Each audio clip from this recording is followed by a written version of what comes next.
She may stop just up here. She may stop just up here.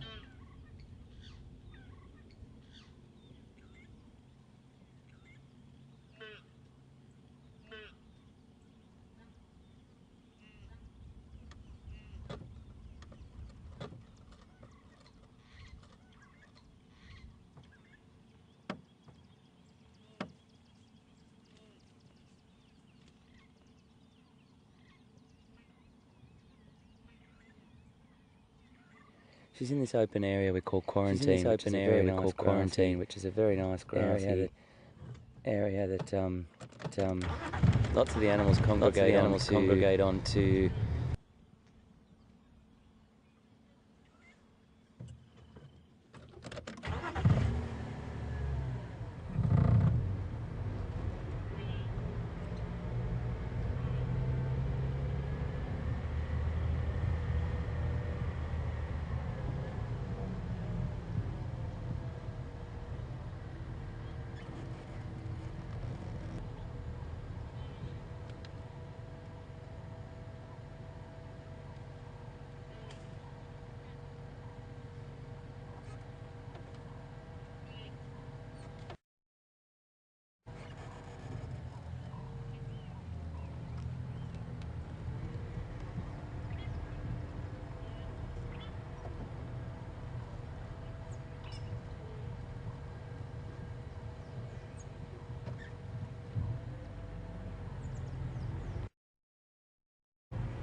Absolute beautiful array of animals here. We've got zebra, wildebeest and impala everywhere here, everywhere. Little babies everywhere.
The amniotic sac just broke.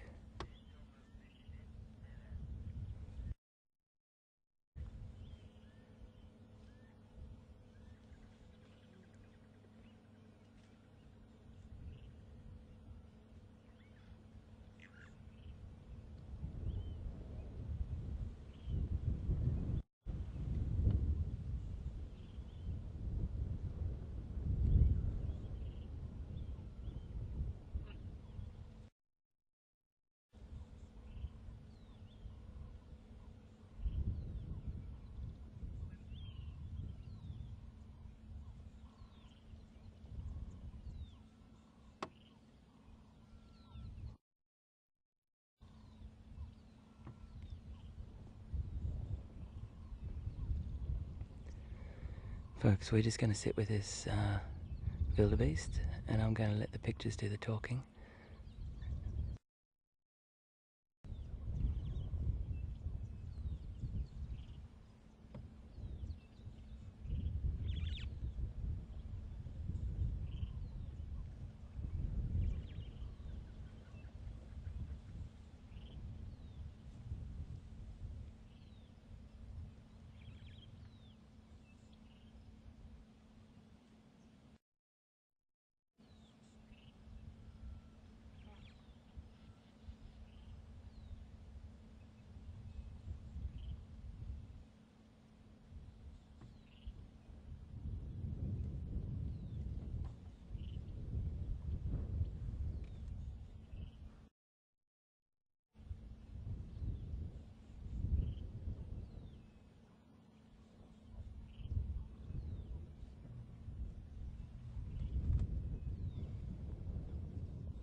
So if you've just joined us, folks, the reason why we're watching this wildebeest is because birth is imminent. She's about to give birth to her calf, and we're hoping that we are present for that if we can. There's another beautiful little calf off to the right there with its mum, but we would love to see this. It'd be a beautiful way to start the day.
I'm just hoping she doesn't go into the vegetation over there, because I'm not going to follow her. It's just going to disturb her. If she has it out in the open here, we'll be very fortunate. If she doesn't, well, that's a bit of bad luck for us, but normally they're happy to have it out in the open, and with another couple of animals around them, particularly their own species. They like company. So we'll just watch from here. We may be lucky.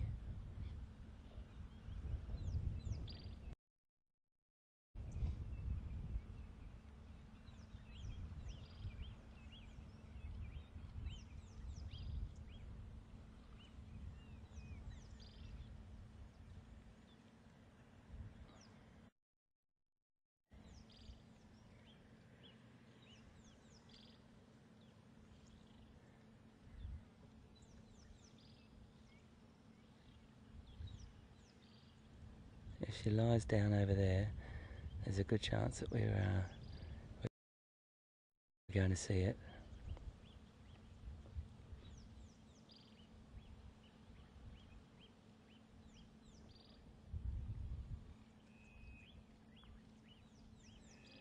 This is one of the wonderful things about being in this part of the world, and particularly at this time of the year, you've got plenty of calves and piglets and everything being born. Such a super time to be here.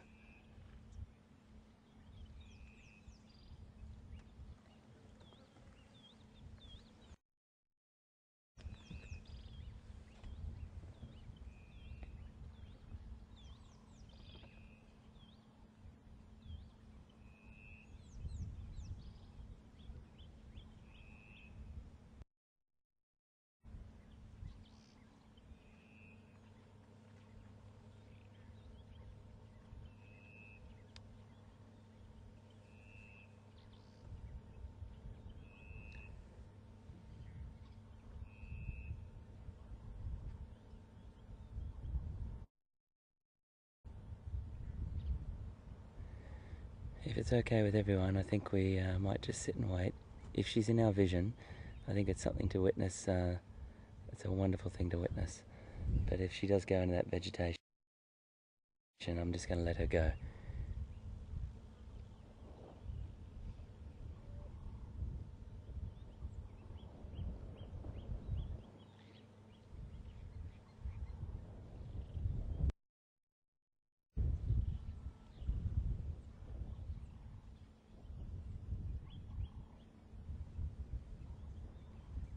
Just going to creep up a little bit here. It won't disturb her.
So close.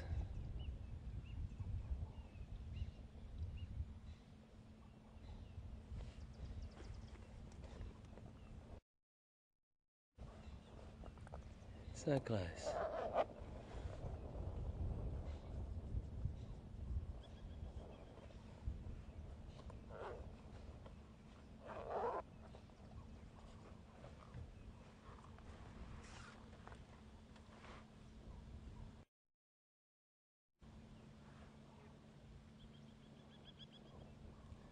So she's just behind those other animals there.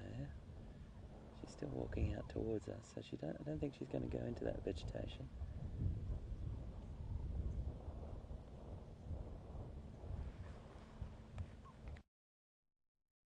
She's the individual on the left-hand side of the screen, or right in the center of the screen, sorry.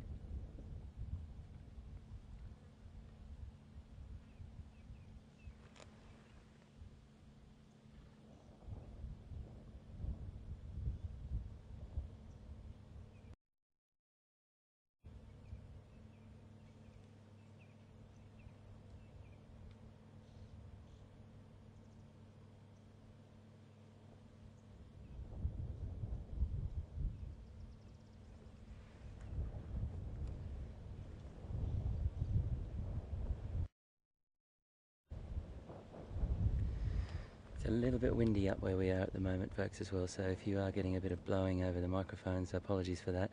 It's just that I really want to stick with this individual just to witness this for you, because it's a beautiful thing to see, and you don't often get the chance to see a wildebeest being born.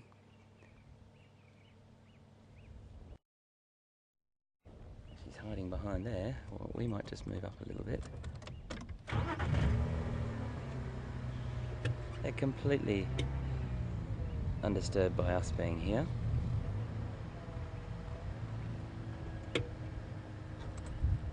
Grazing away still.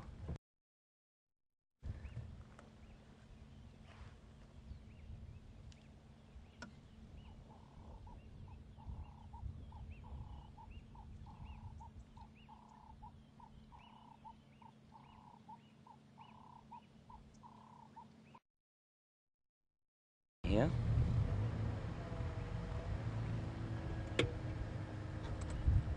Grazing away still.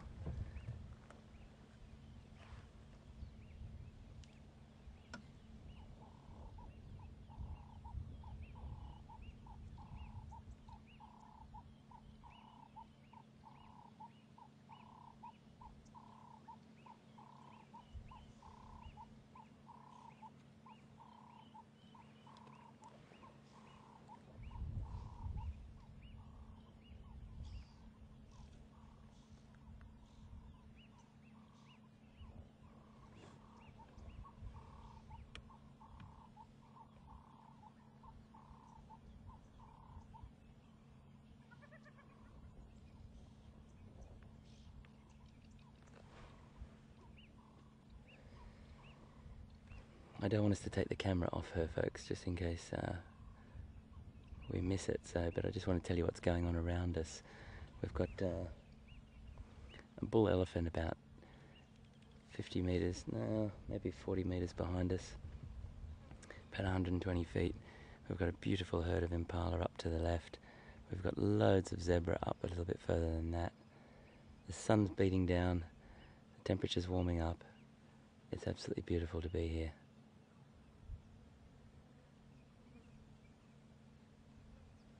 And if we're lucky, we might even get to see this. A wildebeest calf about to enter his or her world on the planet.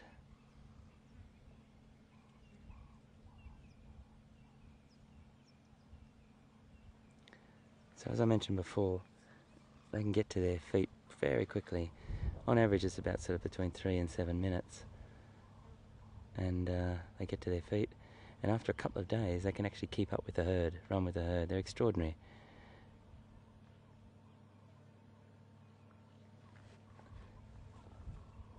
Just because there's so many wildebeest and we see so many herds of wildebeest, we sort of give them that, again like the impala, that cursory glance as we drive past them. But if you look into them a little bit deeper, they're highly adapted,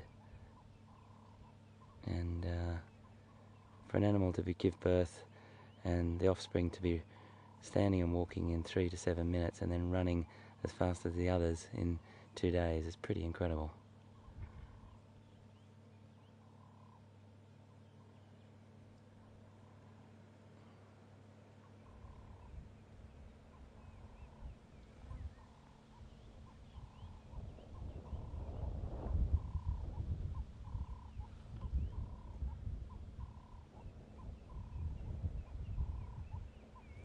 Beautiful Cape turtle dove you can hear in the background there.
It's that old waiting game.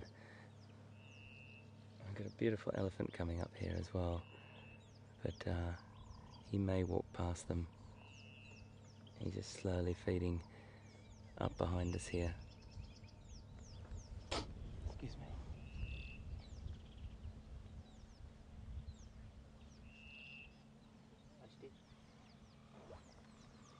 Okay folks, this could be it.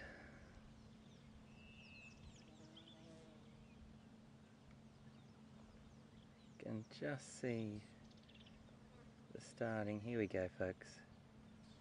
Little hooves sticking out there. Wonderful.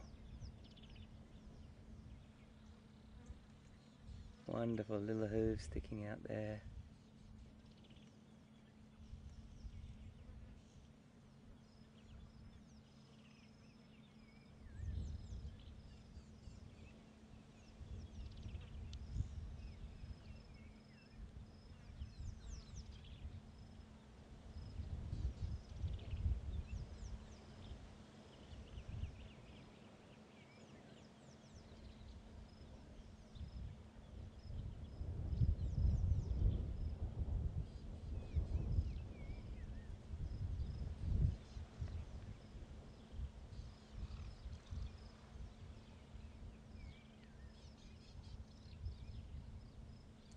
when she turns around, you'll see these two little hooves sticking out.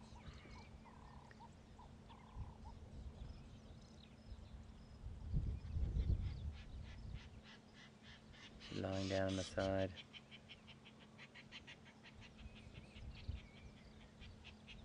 She might maneuver her body a little bit to assist this. It's going to come out in a bit of a whoosh. I can see more hooves and more legs now.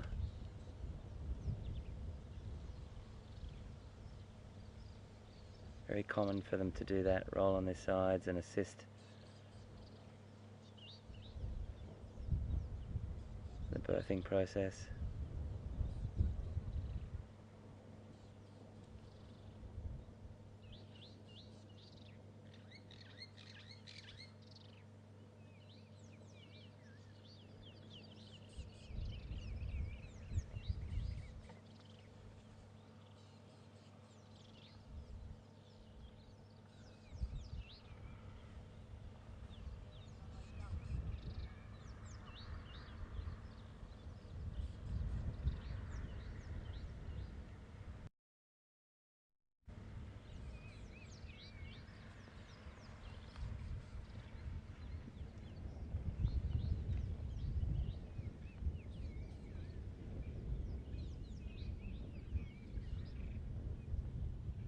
She's just stood back up, and she'll probably lay down again just here.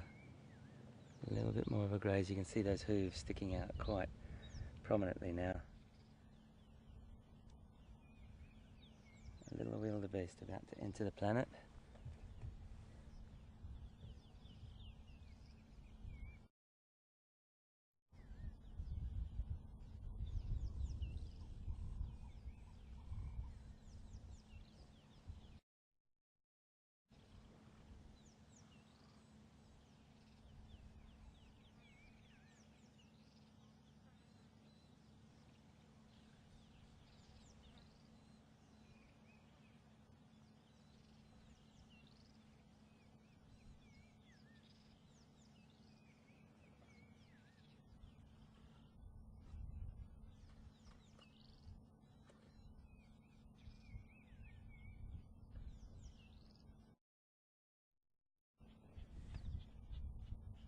I just wanted to stay this side of the tree so I can show you this incredible. Okay, I'm just going to move up a little bit. She's fine. She's absolutely fine, folks. I promise you, I would not move up if I didn't think she was fine.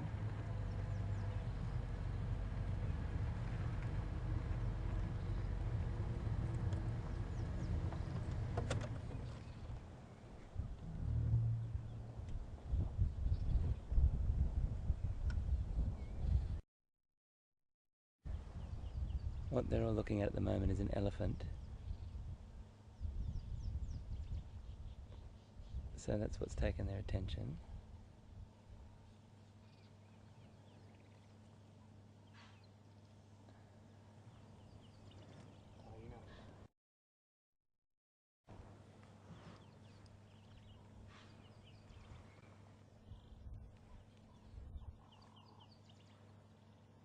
Okay folks, I can see what actually has taken their attention. It's a hyena. And that hyena, you can hear that call from there's a loping hyena. He's moving off quite a long way away from where we are, but he's just cantered across the quarantine area here, and that is what she was looking at. So she's gone back to what she was doing, but the hyena has just sort of loped around behind these big herds, and that's why all the impala and the wildebeest also started to look up.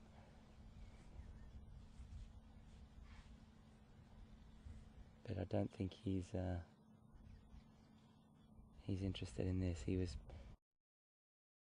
making a cross journey across this area, so I think we're still fine.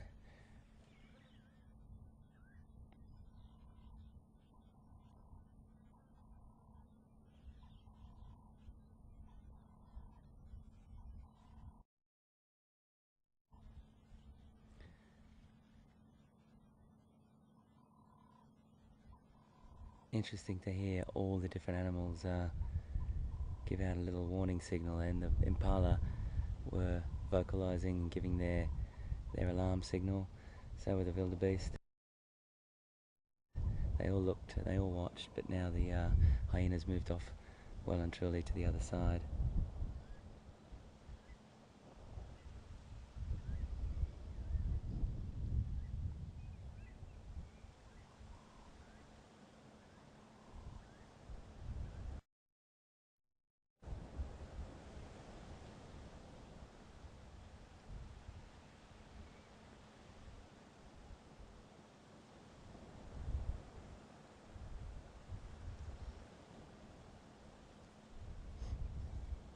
She's just being a bit cautious about that, knowing that that predator was skulking around.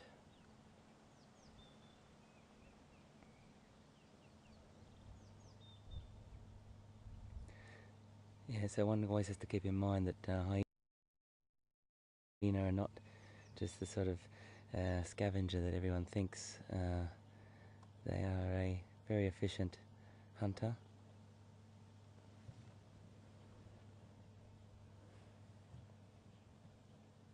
Oh, here comes another one. Here comes another one. That's what they're all looking at now.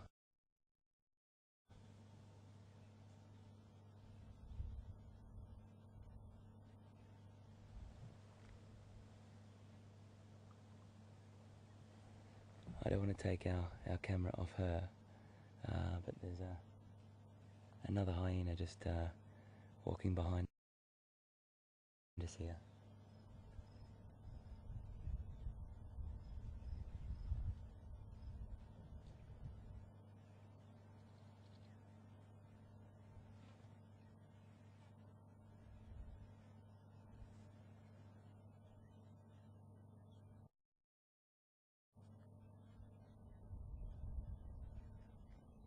They've got a fantastic sense of smell, and the wind is definitely swirling around at the moment. It's not a very still afternoon.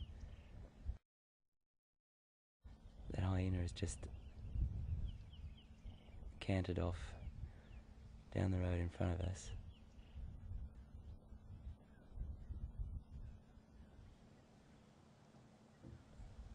So that was two hyena.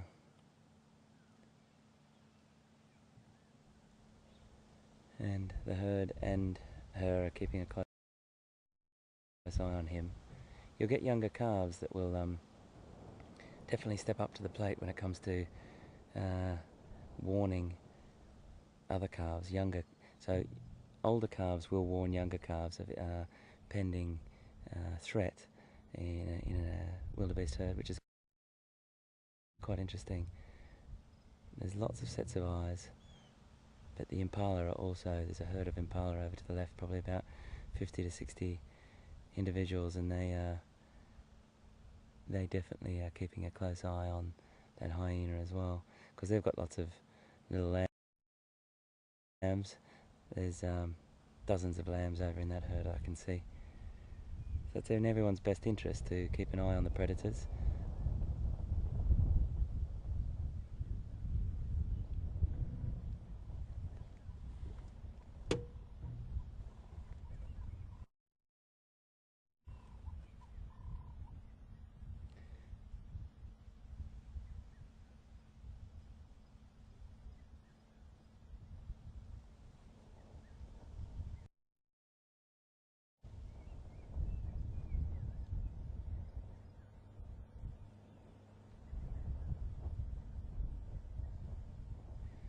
She's wandered off behind that tree over there.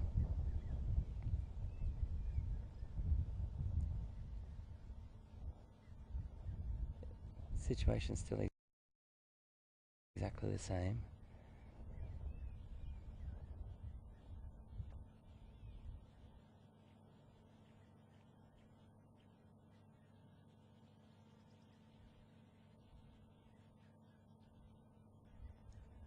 That's her just on the other side of that vegetation.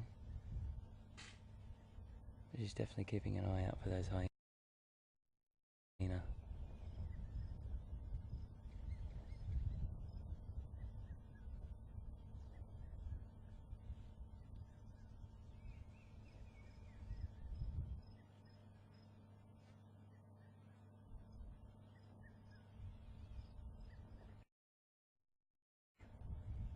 just laid down behind that vegetation there. All I'm going to do, folks, is roll the car backwards a little bit, see if we can get a little bit better view.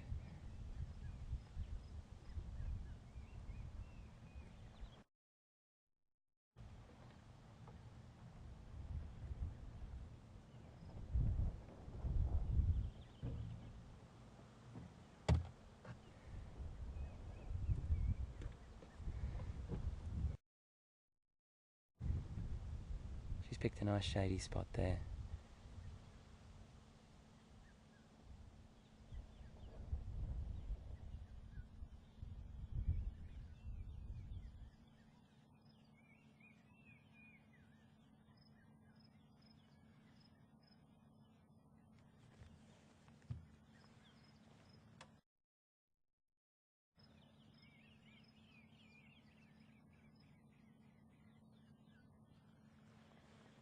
I'm just looking through my binoculars as well, folks, so I can give you detail. She's laying down behind that little piece of vegetation. It's a nice shady spot there, as I just said, and I think this is where she's going to have her calf.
Any second now, folks.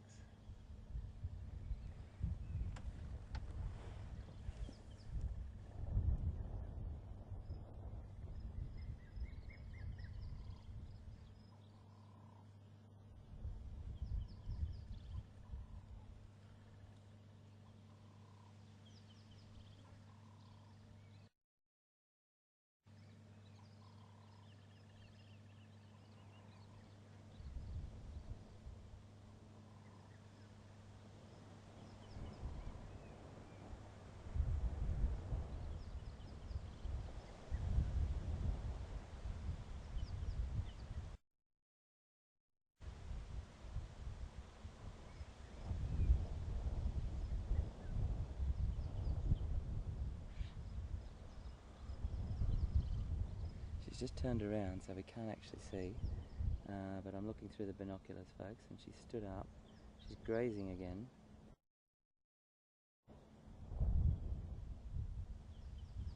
And I think she'll lie back down just there.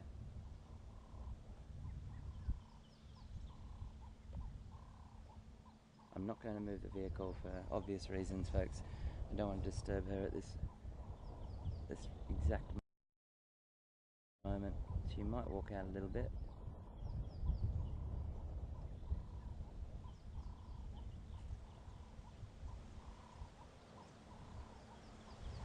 This behaviour of licking up the fluid, or there's many different theories, but potentially to cover the scent from predators is one of them.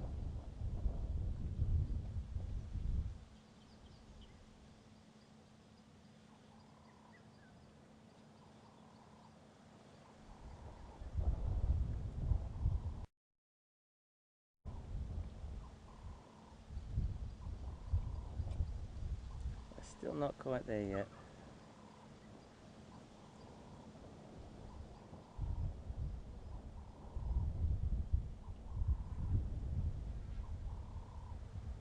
So close. So close.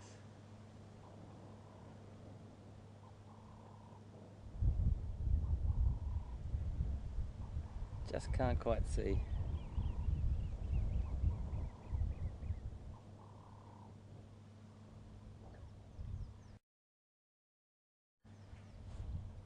I know we've been here for nearly 55 minutes, folks, but I think this is really worth sticking around for. It's one of those things that you just need to be patient. I'm sure everyone's with me on this.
If I could speak wildebeest, I'd kindly ask that individual in front of the shot to move on kindly right at this moment, but unfortunately I haven't mastered the art of speaking wildebeest.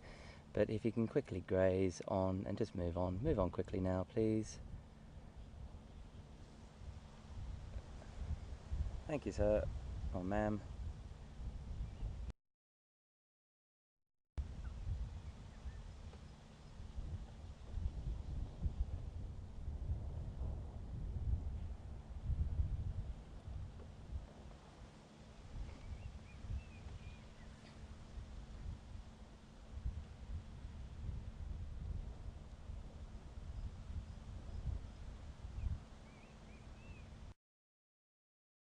Together a fantastic documentary, which are still wonderful and always will be.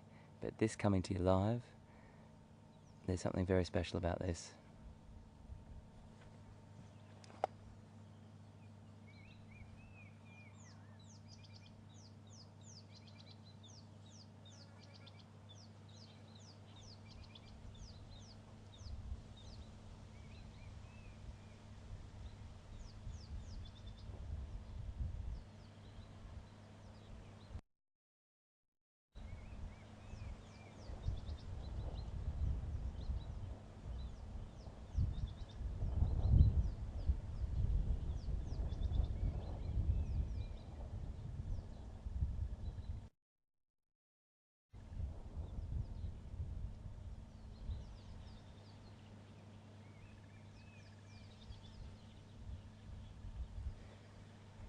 Still waiting, but she's definitely in the process.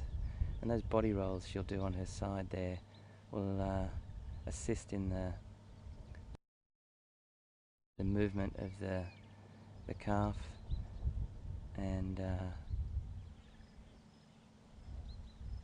make things happen a little bit quicker. She knows what she's doing. This has been happening for a very, very long time. She doesn't need any advice from me, that's for sure.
So those rolls on the side are supposed to assist with contractions and so on.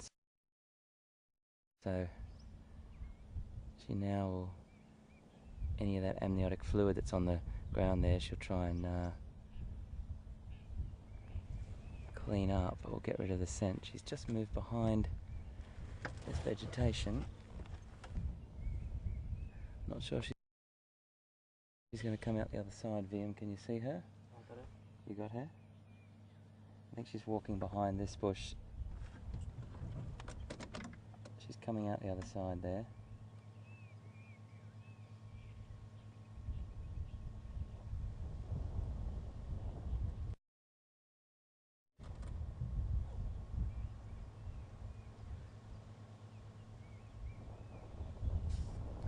I didn't think she'd go into that vegetation. I really didn't.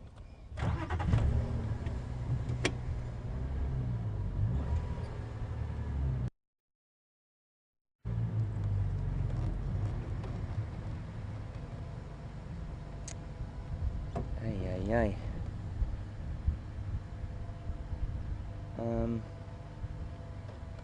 That's a tricky one. Let me just roll back a bit, folks. Try and keep your eyes on her, mate.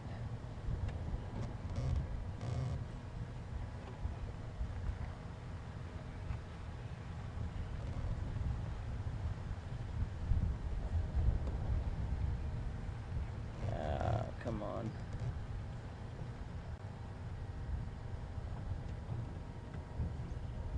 Ay. Where's she gone? Is she just standing in there?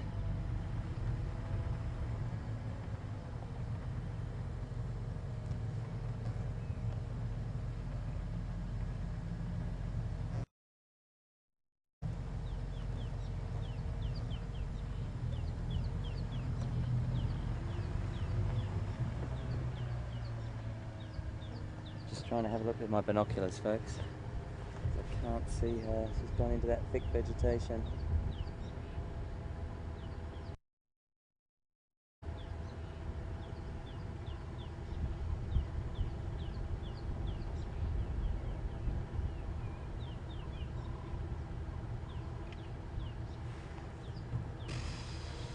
I'm just going to poke my nose over. I'm not going to disturb her, but I'm just going to try and get another vantage point to see where she's gone to.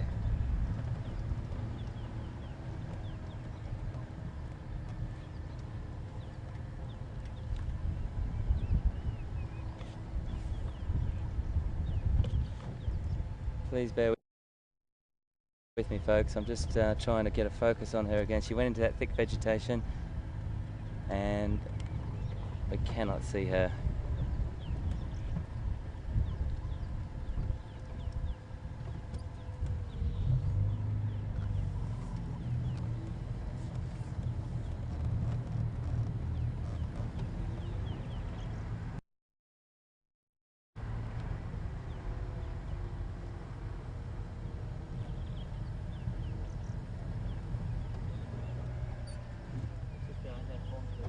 Which way, Beth? Right there.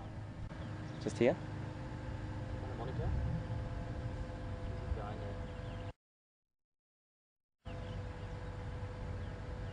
there. Okay. Which is? Through there? Yeah.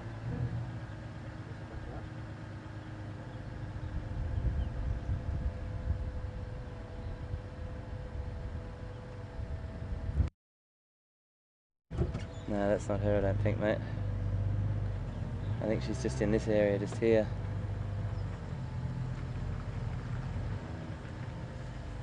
Hey.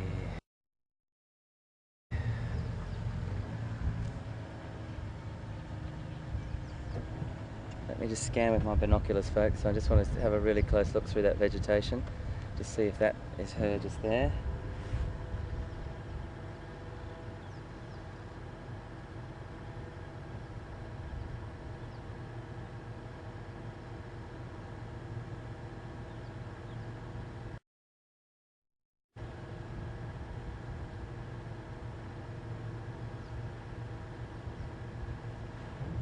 goodness, that's a shame.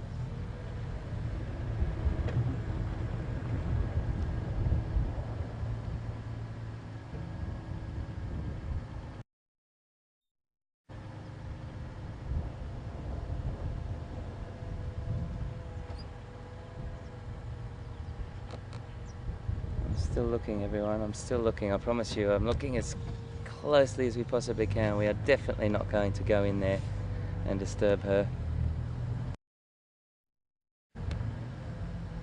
But if we can see her, I just want to stay here for a couple more minutes and try and see if I can spot her.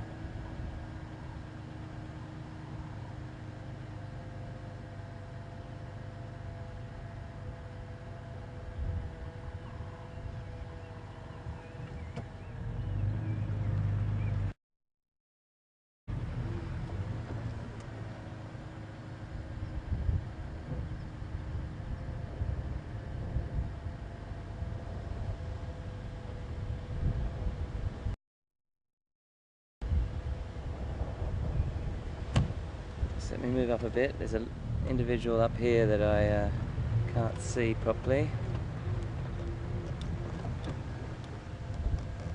That's not her.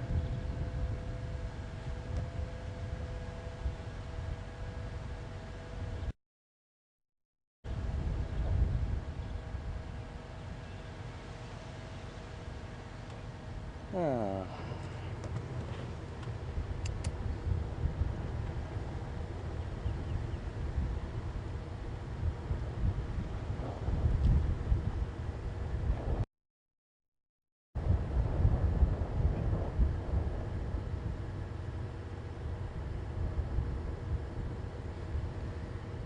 No, she has definitely gone into that country inside there. I'm just going to have a look to see if I could get round behind her, but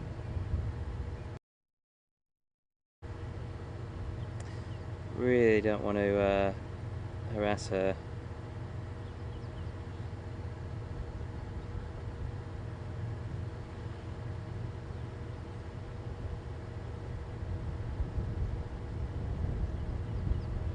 Can't see her, can you, mate? I can't see it. She's gone in there.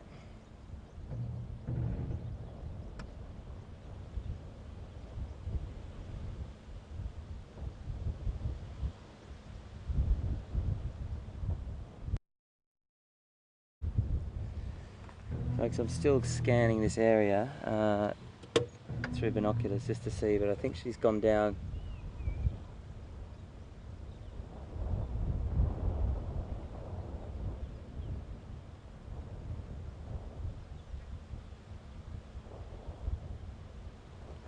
Folks, I'm going to give you a little break, but I'm going to be right on it. We're going to stay here and keep an eye on this for you. I'm going to cross to Pete and see what he's up to, and I promise you, as soon as we see her, we'll come back to you.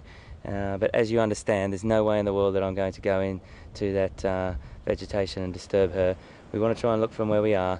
Anyway, we'll cross to Pete and we'll come back to you just now.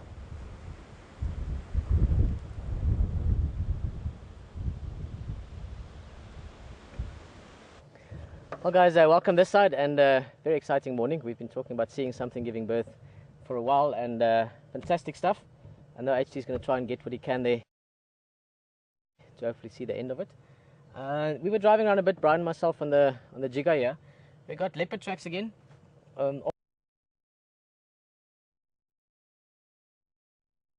We were driving around a bit, Brian and myself, on the Djuma here. We got leopard tracks again.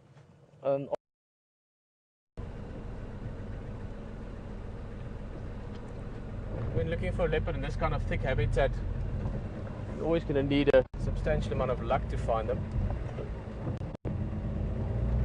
But at the moment it's still cool enough. The sun is coming out quite fast now, so I do think it's going to get hot, but at the moment it's still not too hot, so obviously the chances are better because the chances are that he's still moving around.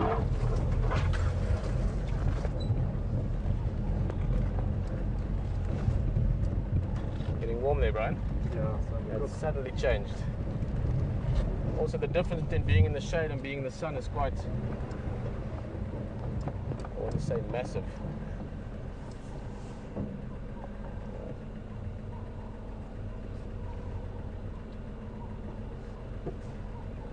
You're right there. Yep. Cool.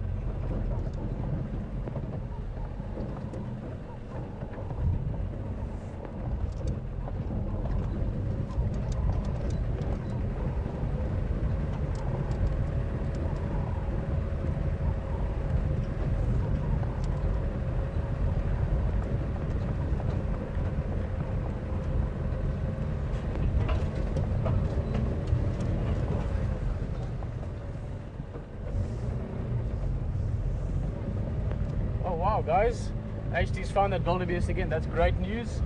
Get back there, because that is something that you can once again spend years in the bush and never see. So enjoy it, and we'll speak in a bit.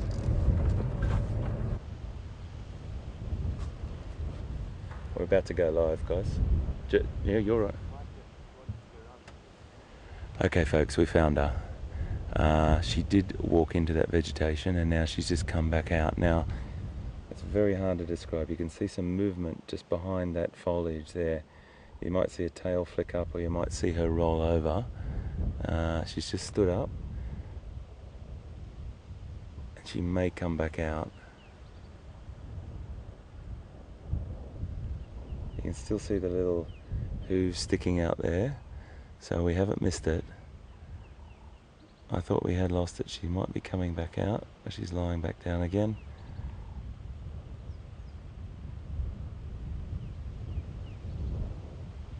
She's coming back out.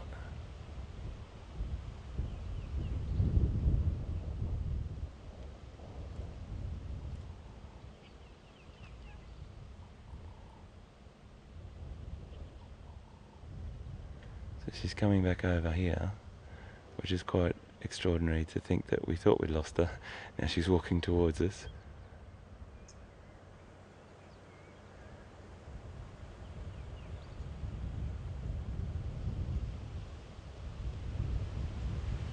You can just see her through that gap there. The wind's really starting to pick up here, folks, so I'm going to have to get quite close to the microphone. And you will feel a little bit of wind on the mic, but there's nothing I can do about it in this situation. I really want to stick with this situation here, this scene, this beautiful scenario that's unfolding before us. See, this is the position she was in last time, before she got up and walked into that vegetation. It's the same location where she laid down and did a couple of those contraction rolls.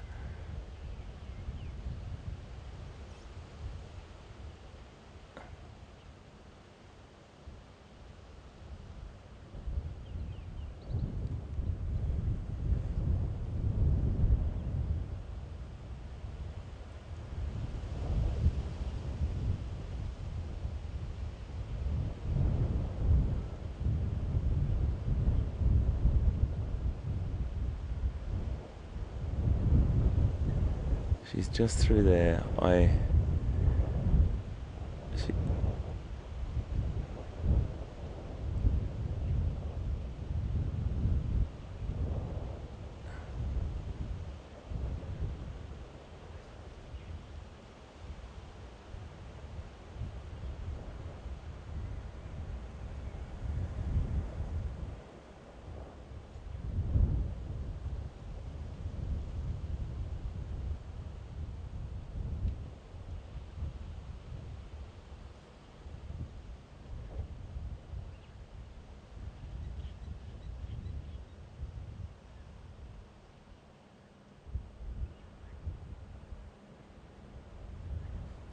She's right behind. She's doing those contraction rolls again.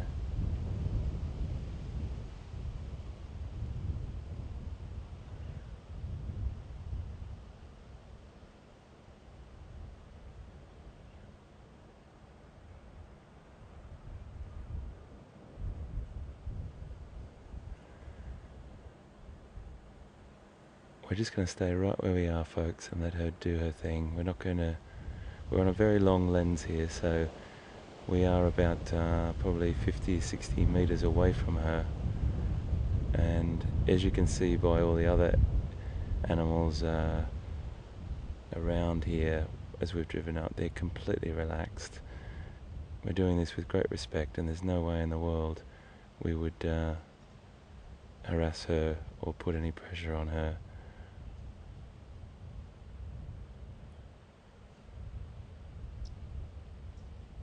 This is where I want to be able to speak wildebeest again and just ask this little friend of ours in front just take 2 steps to the left, if that's okay, please.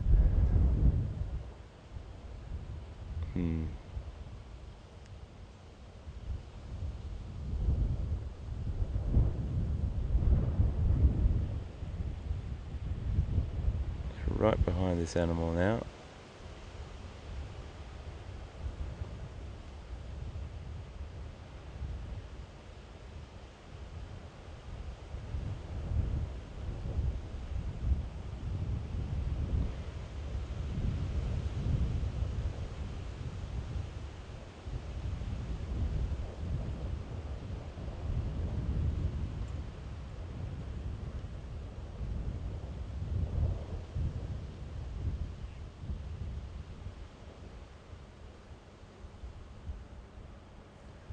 Okay, one animal's moved off, another one just moved into shot.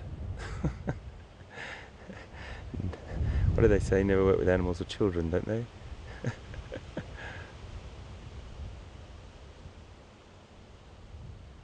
So she's standing up now, still in the same position. Just having a look through the binoculars here.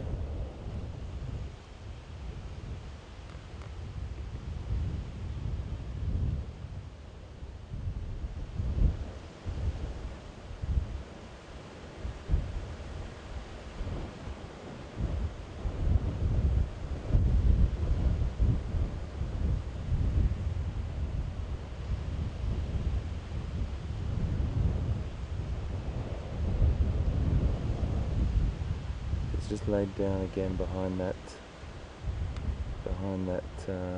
vegetation.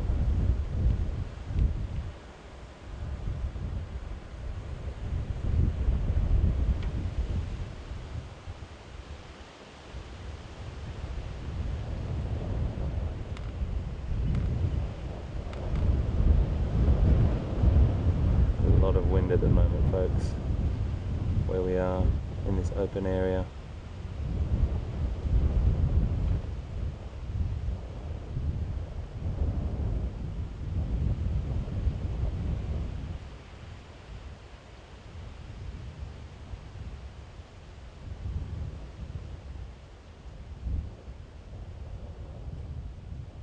She's laying down on the side at the moment.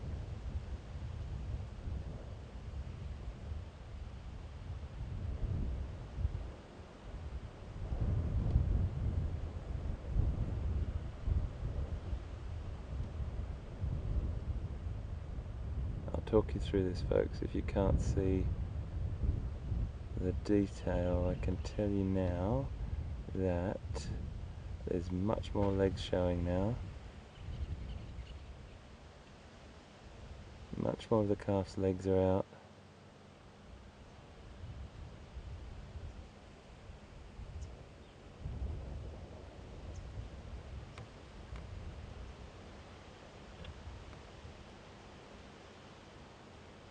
There we go. You see those tiny little ears popped up there? Can you see that little head shaking ever so slightly behind there?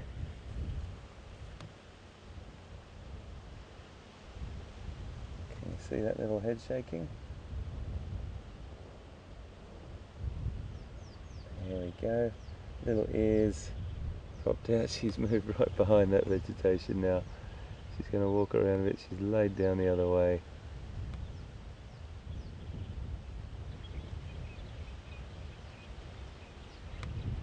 She's rolling a little bit more. It's nearly out.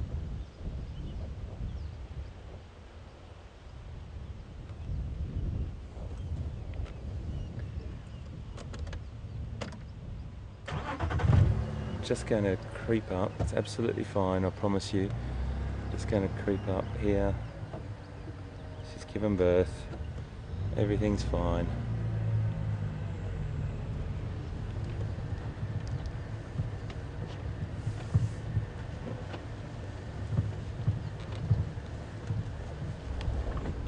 And we have ourselves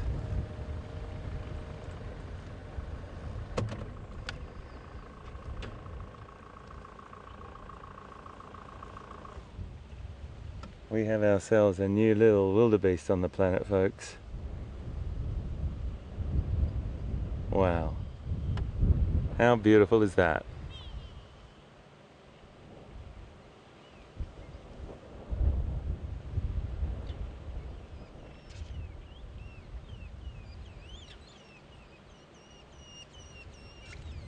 That is an incredible thing, folks. Well done to everyone who was patient enough with me. I definitely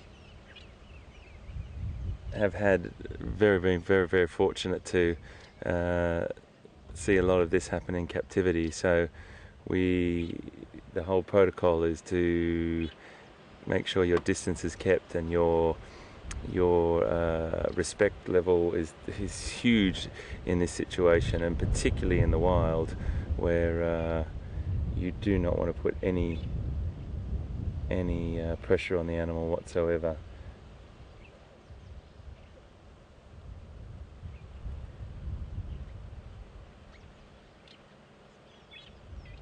Excuse me, Mr. Zebra, can you just move on, please, Mrs. Zebra, please? That's fantastic, folks. That's absolutely fantastic. Wow. As far as I'm aware, that's the first live birth we've seen on Wild Earth, according to the guys in the control room, and it's been an absolute privilege to do that with you. It feels so good to see that happen, and for us to witness that. The zebras are like, okay, we've got to see this little guy stand up. So remember what I said about, look at this, less than 2 minutes, 3 minutes. He's trying.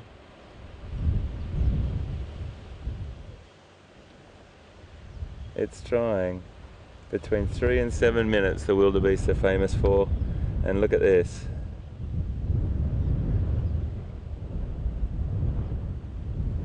The little guy is definitely trying.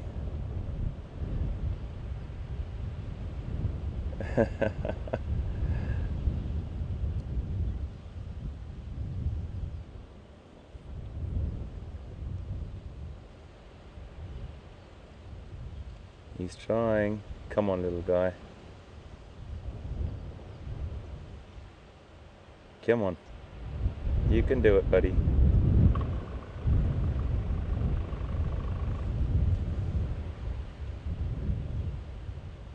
You can do it, buddy. Come on.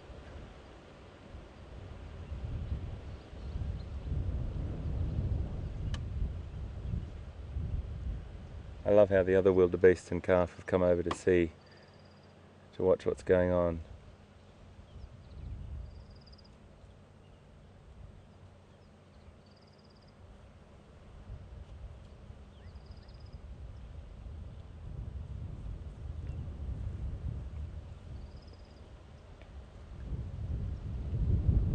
Come on, little guy.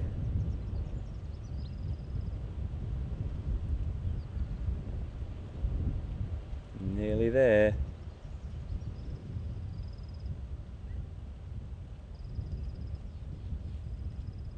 Whoa, nearly. Oh, he's nearly there. He was halfway there then.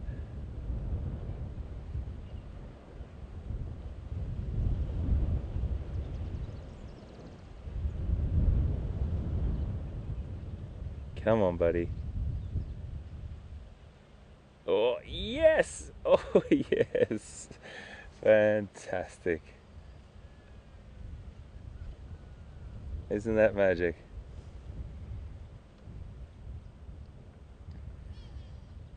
Oh, wow. That's a beautiful thing.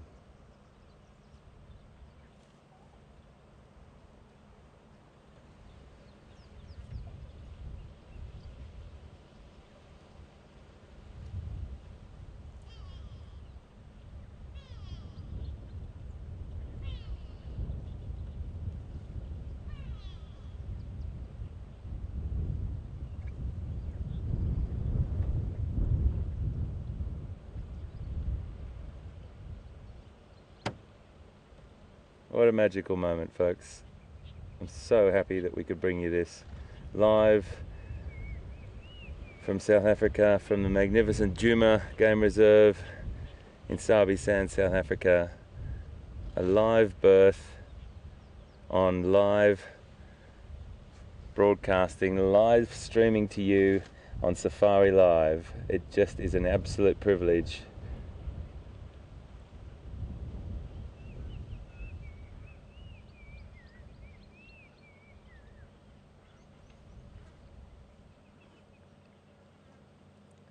I'm just getting some messages from the control room, folks, and they're giving me some information that we believe that this is the first live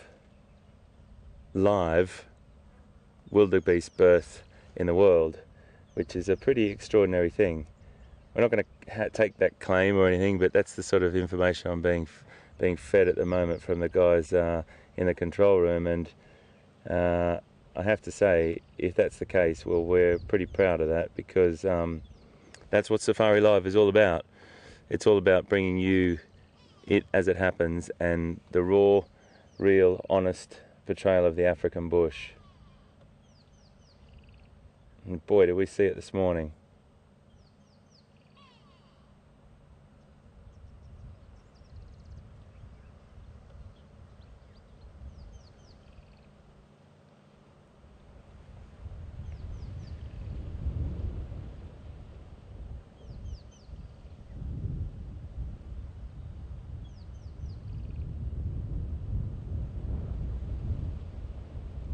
I love zebra, but at this point in time I would really like those zebra just to get out of the shot, because they're just being a little bit, they're hogging the shot. I know they love the camera, zebra, but oh, isn't he fantastic? He's going down to try and have a little bit of a suckle from his mum, and I think he's having success. That's his first drink from his mum. Isn't that brilliant? And he'll start to look like that other one on the left of the screen at the moment.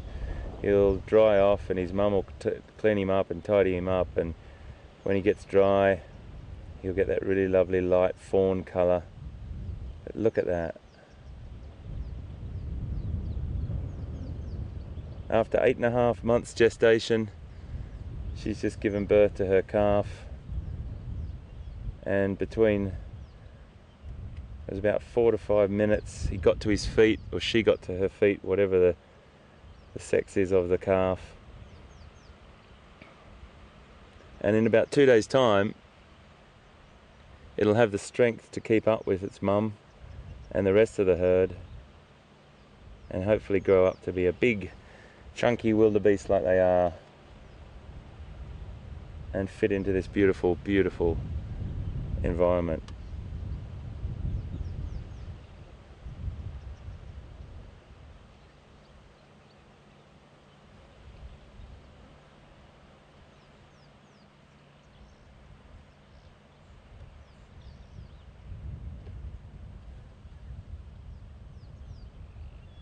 So he's definitely gone in there for his first drink. Just amazing, absolutely amazing stuff.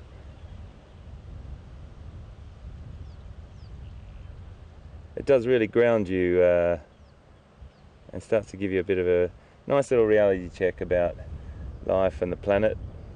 And when you sit here and watch things like that, you really do start to get a better picture of how it all works.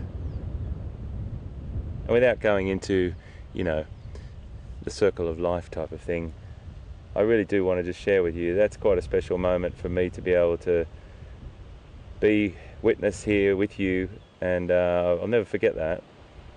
Never forget that.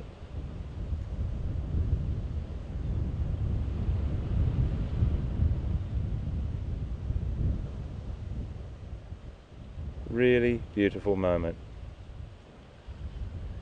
An hour and a half we've been with this mother, and we've now seen exactly what we waited for. I was so worried when she walked into the vegetation there that we were going to not witness this. And then when she came back out, it was like, oh, there's a big sigh of relief, that's for sure.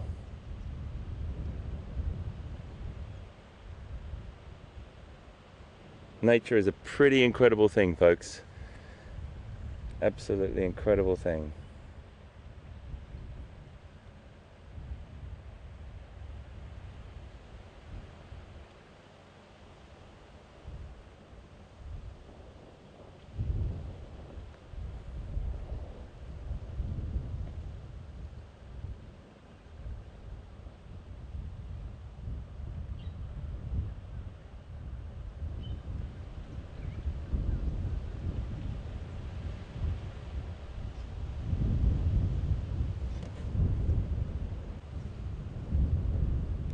Folks, I'm not sure whether you would like to stay or go. I want to give you the option, as I would give everyone on the back of the vehicle, whether they would like to sit and watch this for a bit longer or whether you'd like to move on. So please tweet us. You can send us a tweet and give us a bit of an indicator, and we'll do a little bit of a tally to see who wants to keep watching. Send us an email or a tweet and we can tally up some numbers and see what we should do. But I'm happy to do anything you want. Definitely happy to stay here and watch, but also if you would like to move on, we can do that too. So we'll have a little look at that over the next few minutes and see what you think. And but in the meantime, we'll just watch these beautiful pictures of this young wildebeest calf that's just been born in front of our very eyes, suckling from its mum, and an incredible experience for all of us, I think, for VM and I, for everyone watching. And yeah, a great privilege for us to be bringing you this live on live safari from the Djuma Game Reserve in Sabi Sands, South Africa. Yeah, it's a good day.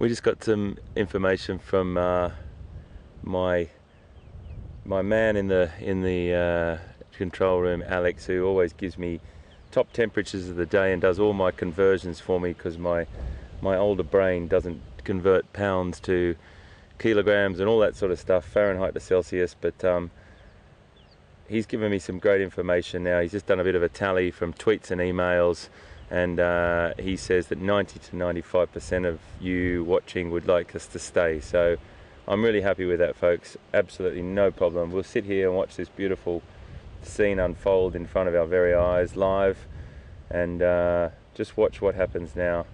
Little guy is getting his strength and definitely hungry. He's giving his mum's food supply a bit of a nudge there.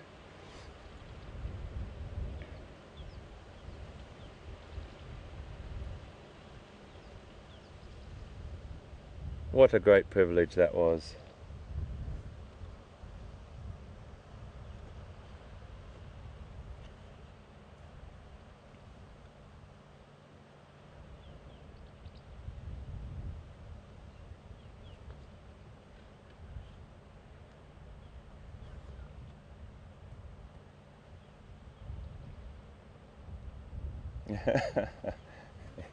He really wants to have a bit more of a feed. She wants to teach him to oh no, she's going to lie down, and she's probably a little bit tuckered out after that, a little bit tired.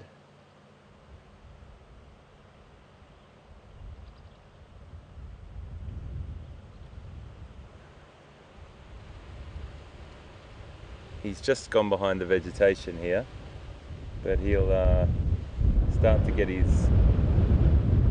find his feet, and there he is. He's starting to have a little frolic around just now and staying very, very close to his mum.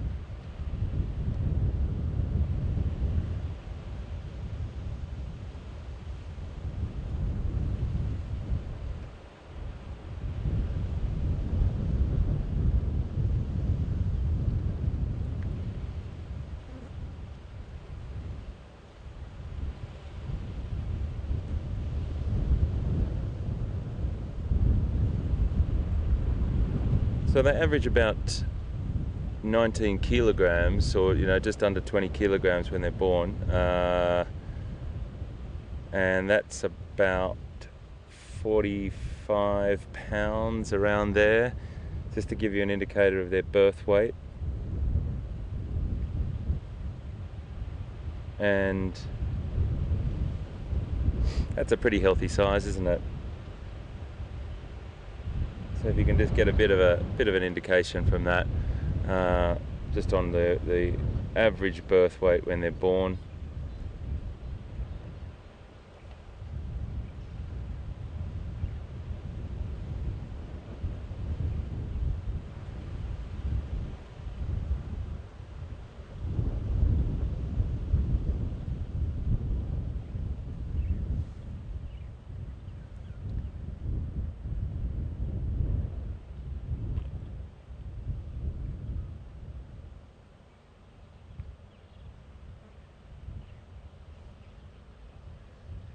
And when, if you think about it like this, she's doing a beautiful bit of grooming now and cleaning him up, licking him. It's a real bonding session that's going on at the moment. She has to imprint that calf on, her calf on herself, and make sure that bond is very, very tight. She'll do that over the next few days. But the interesting thing, I suppose, if you compare it to their adult weight, an adult male can get up to about 100 and, more than that, about 10, 15 times. I'm thinking about it's about 300, just under 300 kilograms for an adult male. So they probably get to about 15 times that size. I'm just trying to convert that for you folks, I'm sorry, in my head. 300 just about,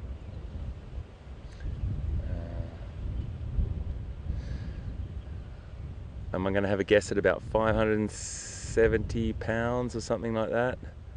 About 570 pounds, they get about 280 kilograms. Okay, I'm going to get my team in the control room to do it for me. So let's convert about 270 kilograms is about an average weight. I know that for a fact, but I can't do the conversion in my head. Okay. Okay,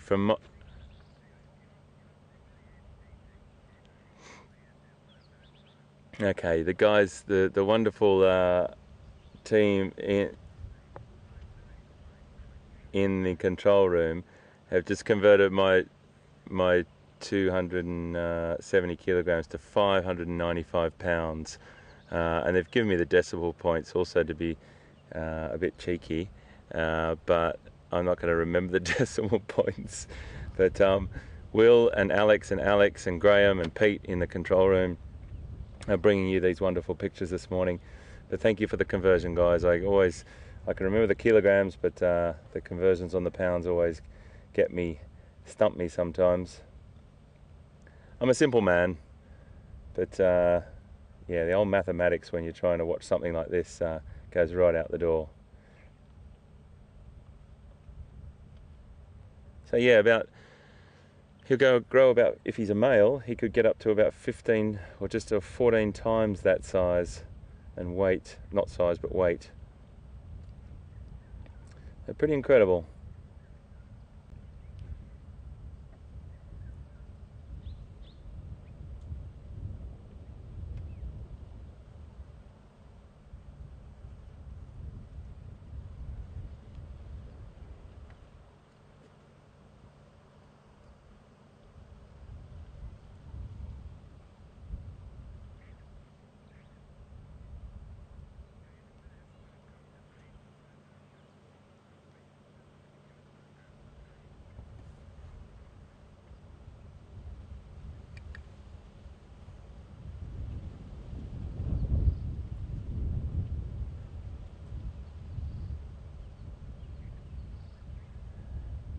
There's my friend Peter.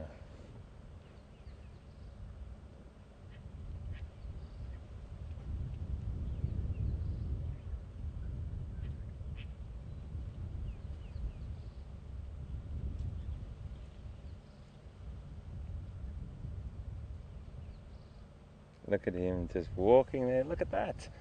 That's only about 12 minutes old, and he's walking that beautifully.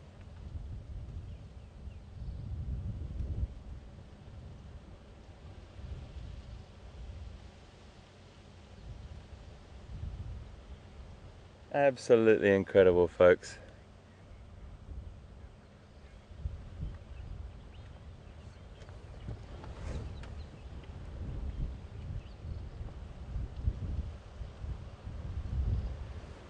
We just got a message from Judy in Ottawa. Thank you so much, Judy. That's very, very kind words, and I'll yell that out to VM now.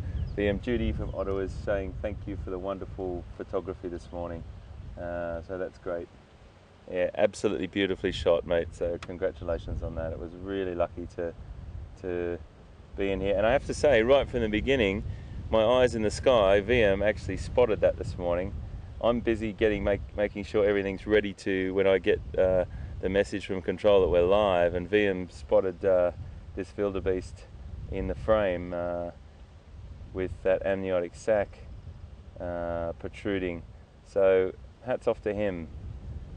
If it wasn't for that, we might not have seen it. So I might sit in front of the camera, folks, and do all the talking and carry on, but VM is just as important part of this program and this project, as is Brian, and Brian for Pete. We couldn't do without these guys, and absolutely hats off to you guys always for that.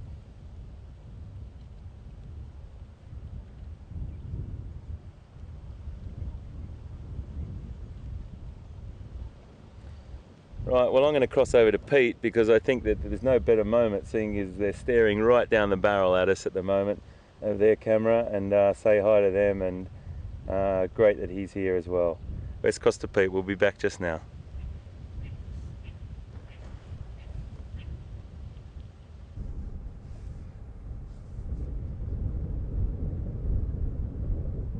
Guys, what an amazing morning.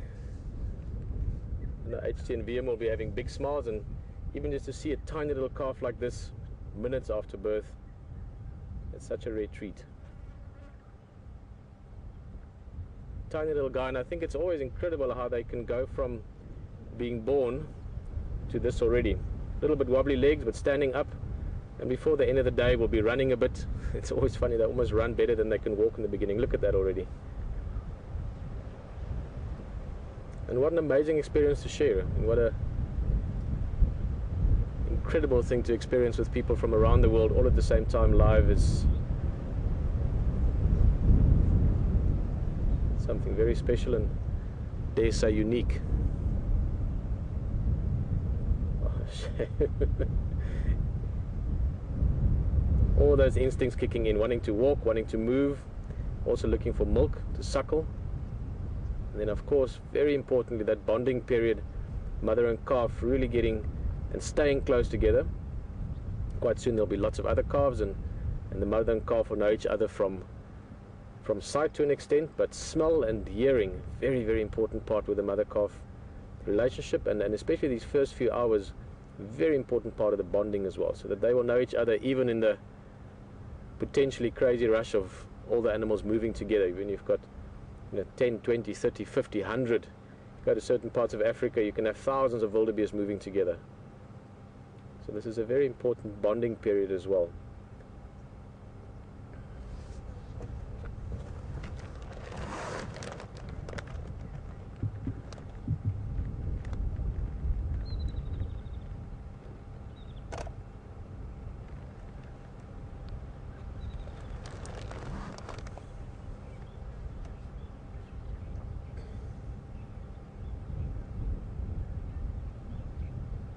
While I'm enjoying this great view and also seeing HT and VM in the background, they've had a wonderful time with us. Just getting word from the control room there that we're going to go out in the open and look for names, meaning all of you can take part in this. If there are any, oh, here's another little one coming over. Say, hello. Is this the one that's been playing so much, Brian, you think? Well, maybe. This one has been giving us great entertainment, chasing impala around and all kinds of things. Now he's got a little friend to play with. So yes, if you guys want to get involved, if there's a few names to be suggested, let us know. You can email it to questions@WildEarth, or you can tweet it to #SafariLive.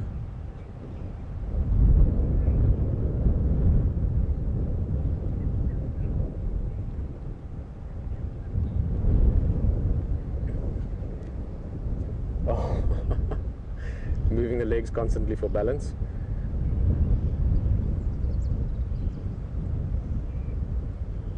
Just the guys you can see there in the background is the fantastic hosts of Voyatella Lodge.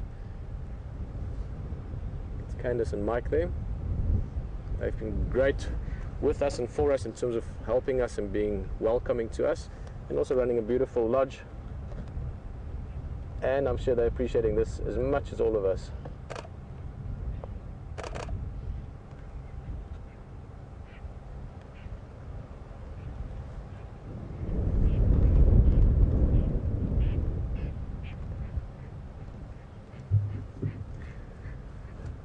I think we're probably going to get many name suggestions, so I think we should join it. Brian, any ideas? What would you like to call it? Let's throw one in the pot and see what comes out the hat. Wildy. Wildy. Yeah, Wildy is a it's one that I'm sure might come to mind for one or two people. I like the name Wildy. Wildy the wildebeest. Remember back in the day you got those like not cartoons but those little sketches of Wally. We had to find Wally in the audience or in a different scenes, and you had to find this little Wally guy. And like, where's Wildy? Hey, zebra got a fright there for something.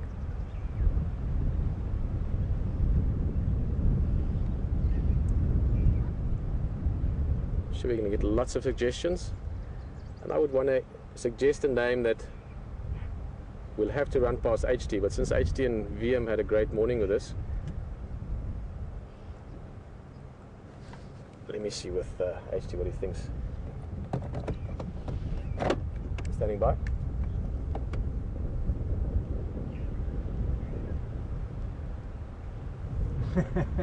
VM the wildebeest. That's actually a very nice suggestion. That's HT on the radio there.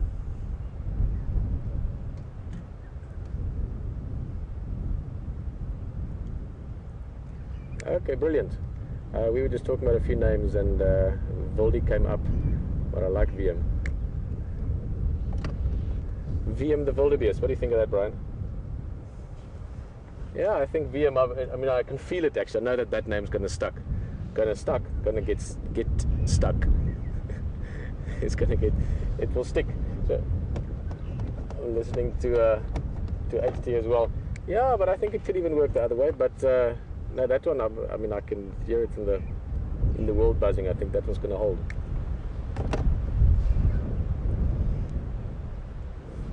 Well, feel free to send more suggestions, but I think let's see how many people agree with VM. Let's see how many mails we can get to agree with, or sort of think that VM is the right name. I like it. How do you spell VM? W-I-U-M.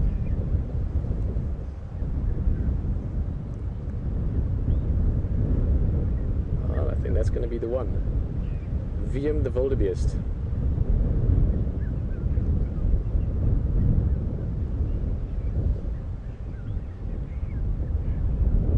Brilliant.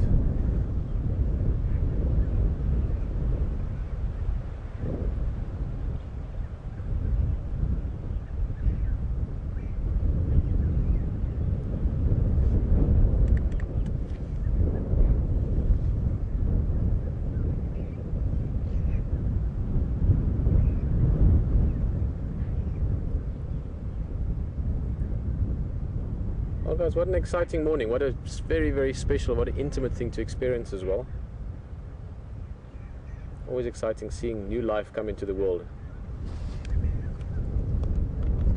We're going to sit here a little bit more and see how this little guy adjusts to having 4 feet on the ground. HG's going to go look around a little bit, see if we can find that hippo again. Just to follow up and see what's happening there. But very, very special to see this little guy adjusting to his surroundings, getting used to the other wildebeest. He's going to have a very exciting day ahead of him.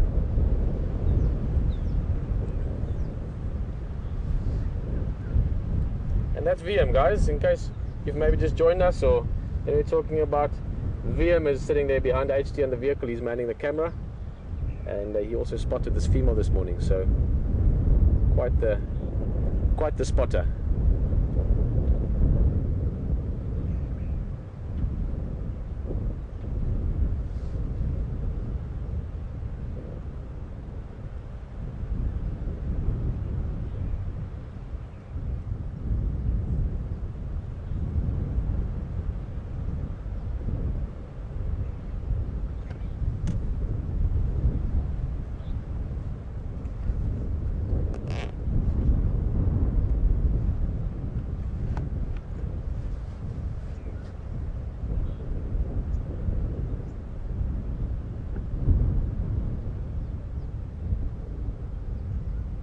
Getting another drink.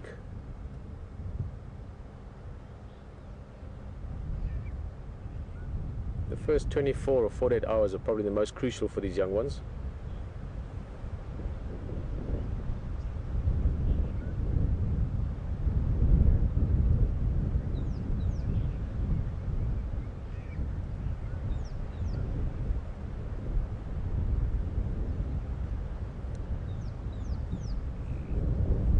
First little sort of the first window of life after birth is very crucial for these youngsters, especially this one is only the third one in this herd. You know, once there's many of them and many calves, then the sheer numbers will be safety in itself. But that's why moving around, being active, getting your coordination, so that if you need to change ground, if you need to run away with the adults, it's very important. And that's why it's good to see this guy being so active. There's also lots of the things that could attract potential interest to this area. I mean, the good thing here is it is already almost 8 o'clock in the morning. It's getting quite warm, so your predators in general won't be as active now. So the likelihood of lions or leopard, or for that matter even wild dogs or hyenas finding this now is getting less and less likely as the morning progresses. And then here towards evening time, that calf's already had 12 hours or so to adjust to its surroundings.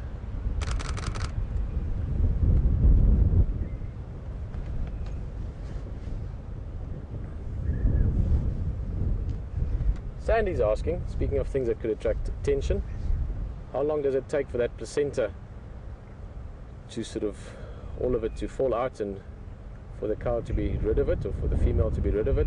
That obviously is something that could attract attention, the smell of it. And that can be anything from a few minutes to, you know, I've not seen many births myself, like almost all of us here, so it's a very special thing to not only observe, but there are obviously variations within it. I would say anything from minutes to a couple of hours potentially. But that should all be, you know, the main bulk of it should be gone in the next hour or two, and then there will still be small amounts of afterbirth and so on being expelled over the next few days even.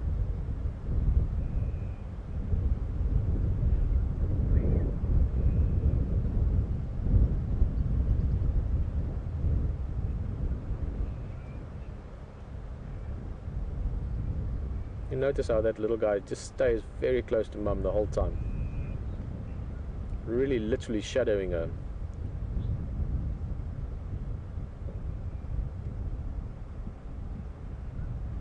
Another female coming over just to give a sniff. The rest of the herd will now slowly start getting used to this calf as well, getting used to its scent.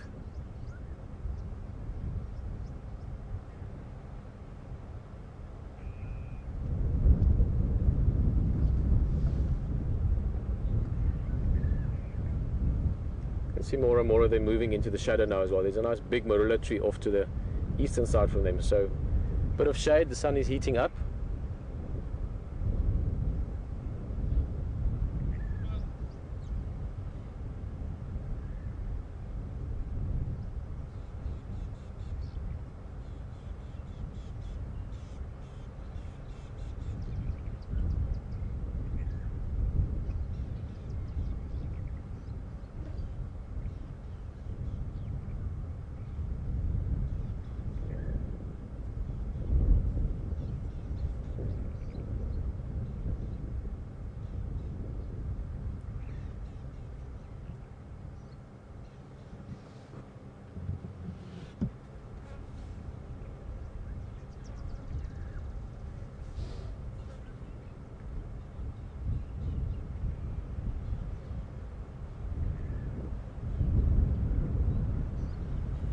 go a touch closer. Right? Get a bit of a close look at this little guy. Also, they are with the herd now, so they'll be feeling slightly more secure. You don't want to get too close to them during the early sensitive time. I saw the way HT was looking at them earlier as well. Very, very careful, very aware.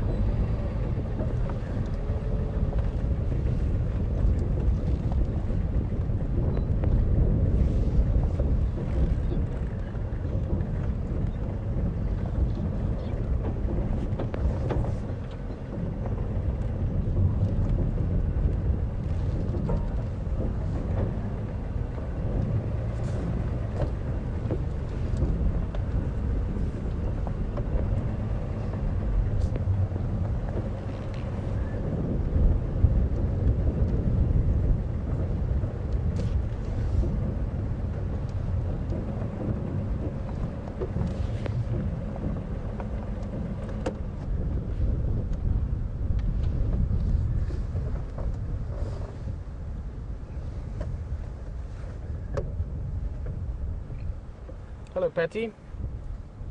Patty from Washington State joining us for the drive and with an excellent question.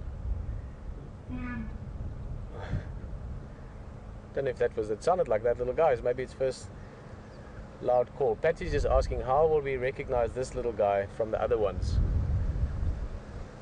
over the next few days? That's an excellent question, Patty, because I don't really have an answer for you.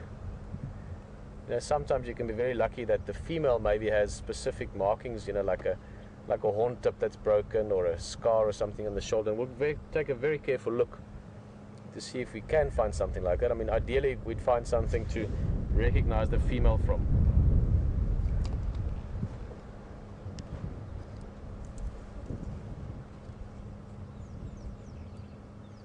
Okay, well, try and have another look at that. These guys all moving along, maybe down towards the waterhole actually. You can see it's like a herd decision. They decided to move along.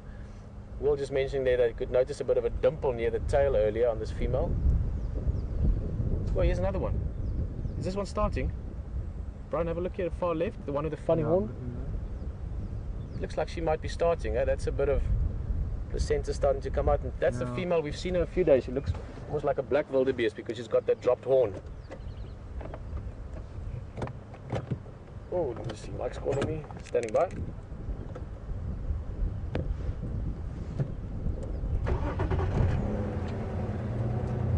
Yeah, definitely. Thanks, Mike. Yeah, we just got caught that as well. That one with the funny horn. Well, that was a very serendipitous question from you, Patty. As we were speaking about recognizing them, we're going to have a look and see if we can find a recognition mark of some sorts on VM's mother, because that'll be the best way to recognize the calf, would be from the mother. But then we have a second female now, and I think we're obviously going to stick with this.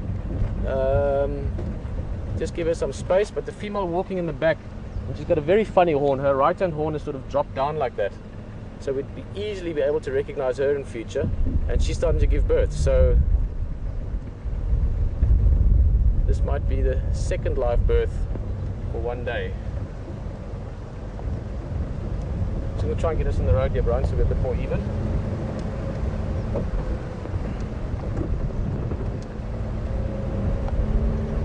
Amazing. Yeah, there she starts, guys. We're gonna... Yeah, there's a very democratic opportunities here, Brian.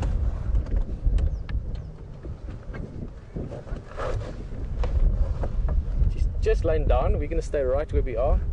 She is in some shade there. Noticed this female yesterday as well. She's maybe somewhere along the line. I mean, females don't really fight, so it would be interesting to know how she broke that horn. Maybe in a little bit of a tussle, or maybe in the confusion running away from lions at some stage into a tree or something like that. There's the feet. Guys, this is happening really fast now. This is amazing. Amazing, amazing, amazing.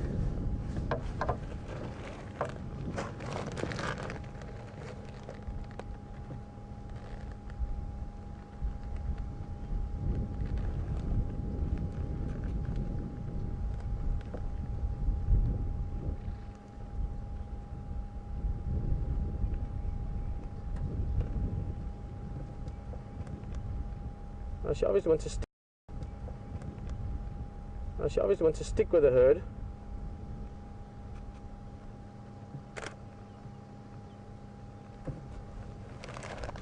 Again, we've got to be careful to give her proper space, but she's not concerned by us.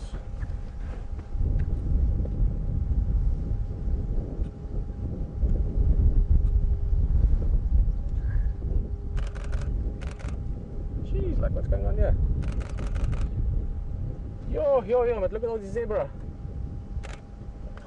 What is going on here? They're all going to watch. Yeah, there's lots of excitement around here. No alarm calls from the zebra, so I don't know what that was about, but it's storming through here. Dust everywhere.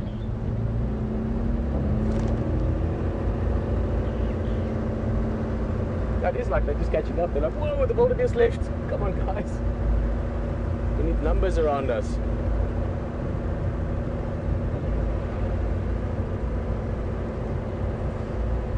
Yeah, there we got him. Get us into a good position here. We've got a beautiful backdrop as well, looking towards the eastern horizon.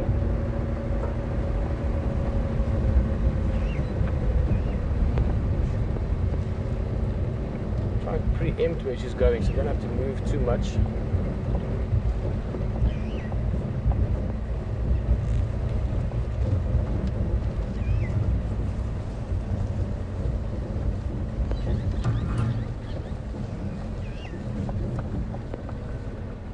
Thank you, Will.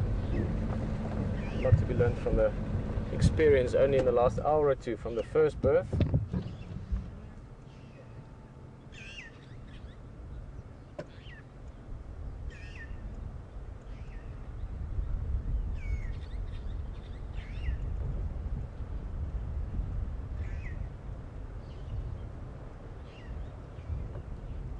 It's almost like that, Brian. The zebra. Like they just want to stay close to what's happening here.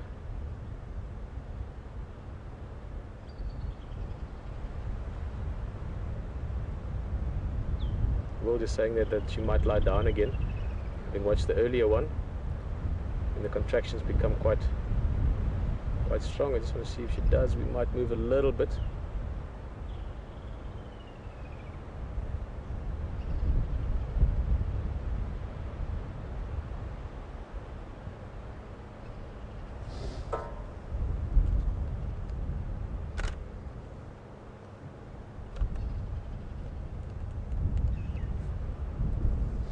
Brian, shall I go a little bit forward? I'm going to try and just get these sticks out of the foreground. Just inch forward a foot or two.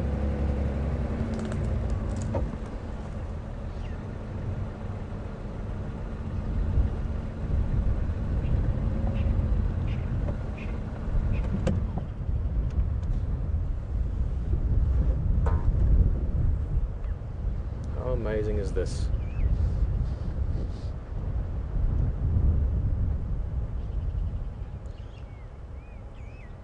It's a youngster, not necessarily, but potentially a calf from last year, maybe even from the same female.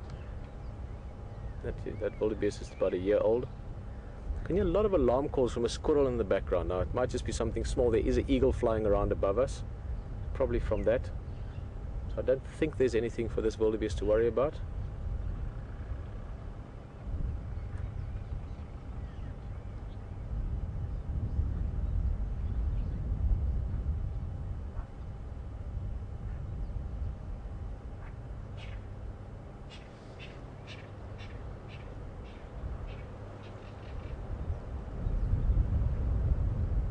Yeah, there's the contractions. Yo, it's coming out.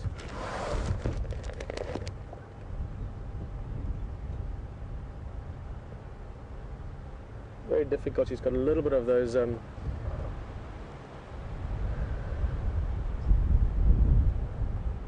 of shrubbery on the backside of the wildebeest, so we can't really see there. But you can see the body mass coming out now. Amazing.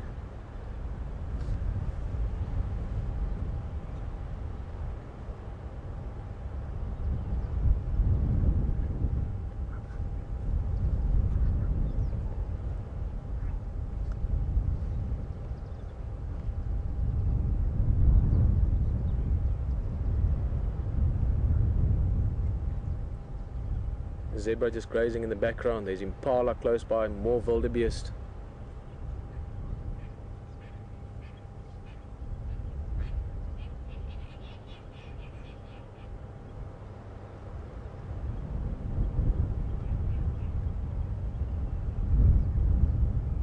Incredible to think that, I was going to say dramas like this, and it's dramatic in a good way, in a beautiful way.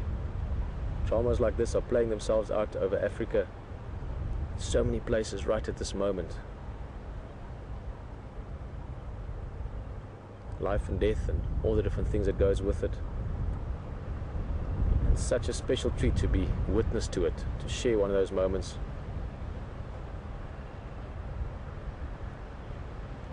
To experience it, to hear the wind. To see that life also goes on. Those zebras in the back grazing along, tail swishing for the flies.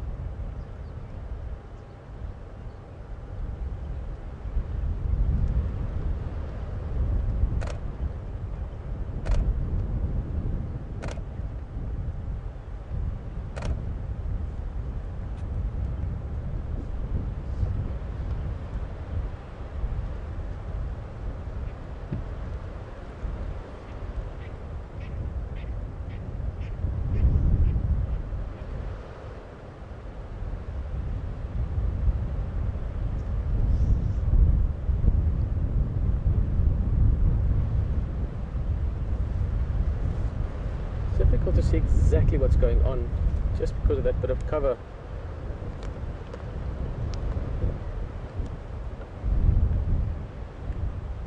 No, it's still only the legs. So I thought earlier it looked like there was a bit more of the body of the calf coming out, but I see now it's still just the legs, a bit more than earlier.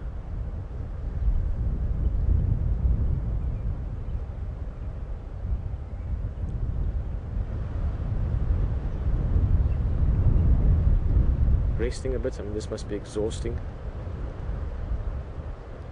So the next set of contractions come again.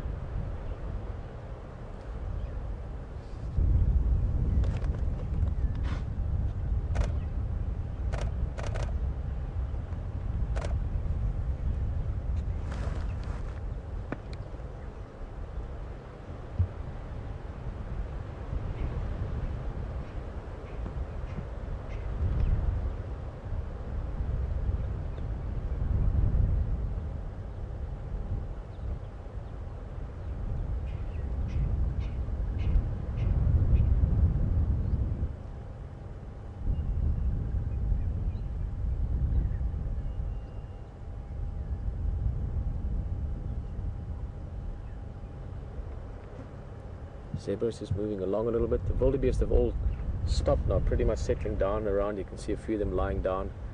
Little VM, who's now about an hour or so old, still close to his mum.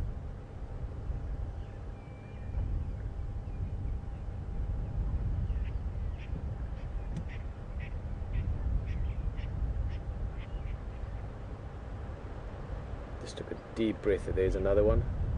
I think this is maybe another set of contractions sitting on.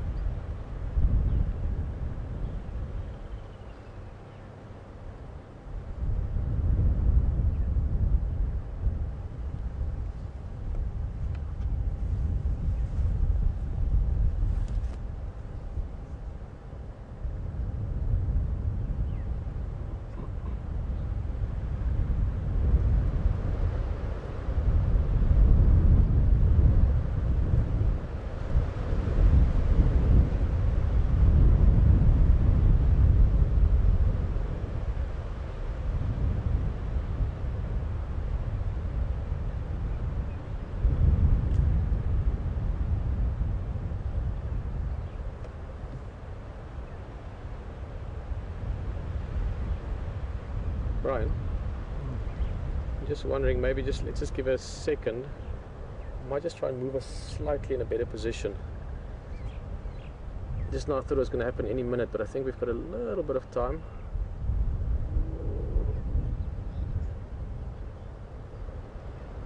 What do you think? Are you happy with the shot? It's fine. Right. Let me stay put. Turning around a little bit, get pressure on the other side of her body now. You can clearly see that sort of odd-angled horn of hers. Looks like it's been like that for a long time, so no concern to her whatsoever, other than that it makes it easy to recognize her.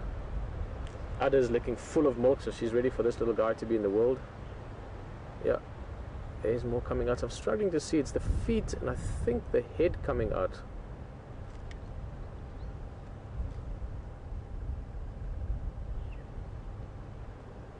If I can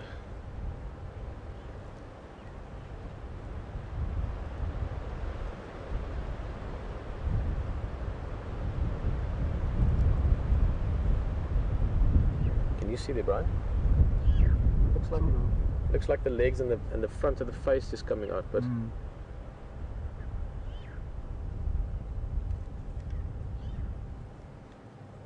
this is a mature female, so this is definitely not her first calf. She's had a number of calves in her life, so she does have the experience of it. Yep,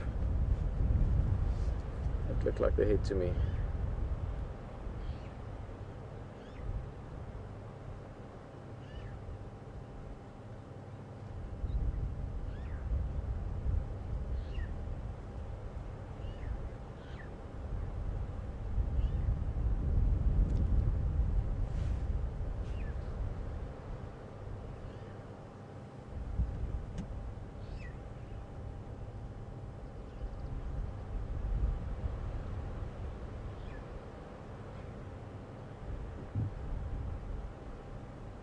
Another set of contractions. You can see the deep breathing.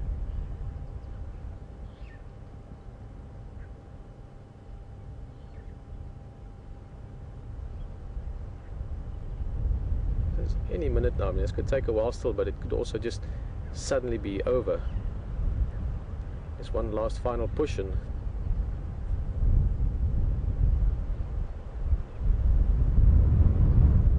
another wildebeest joins the world.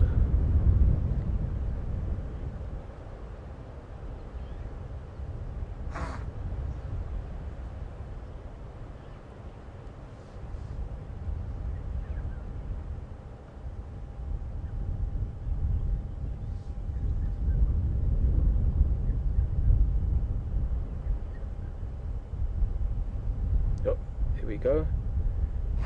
The wildebeest in the front, but I can see the whole placenta out suddenly, and I can see movement as well, so the calf is definitely alive. You see the front leg kicking. There's the head coming through. You see there through the legs of the one in front. You can see in the background the female looks suddenly more relaxed as well, so I think the sort of one of the, yeah, there we go, lots of kicking. There's the head shaking. He's got his head out of the placenta. The ears are shaking, sucking in that oxygen.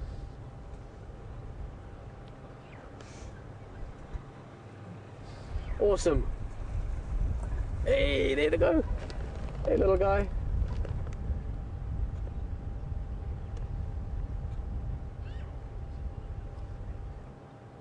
There we go. Totally out. The back legs just slid out. There's the head shaking. Mum's going to stand up probably any minute. Hey, number 2 for the morning. I think the one foot is still inside, but that'll come out as soon as she moves.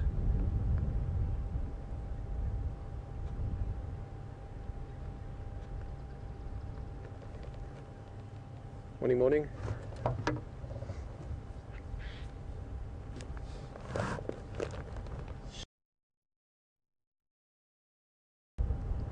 Now within the next minutes, literally seconds even, he'll stand up. Very important, get that first leg under your body, get on your wobbly legs, figure out gravity, figure out movement, essential to behavior, or to survival, sorry. Hey, hello little guy, come on, you can do it. She might nudge him along a little bit, say, come on buddy, you can do it.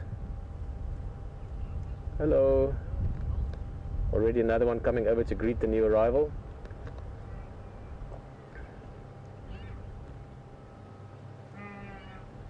There we go, come on, get those legs under you. Yes, yes, oh. First steps. Amazing to see this as it happens. Come on, you can do it one more time.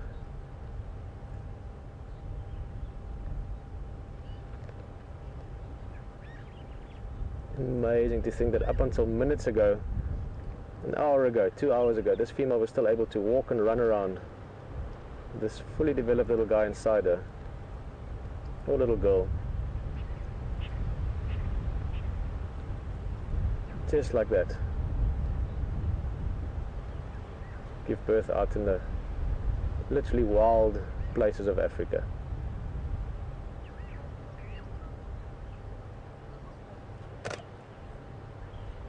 Oh yeah, almost long gangly legs.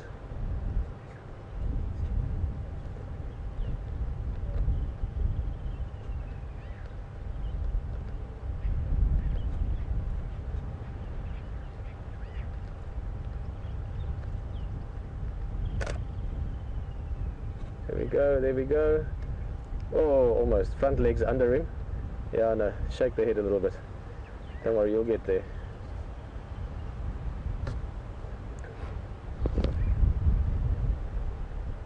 Another try, maybe lean up against mum for support.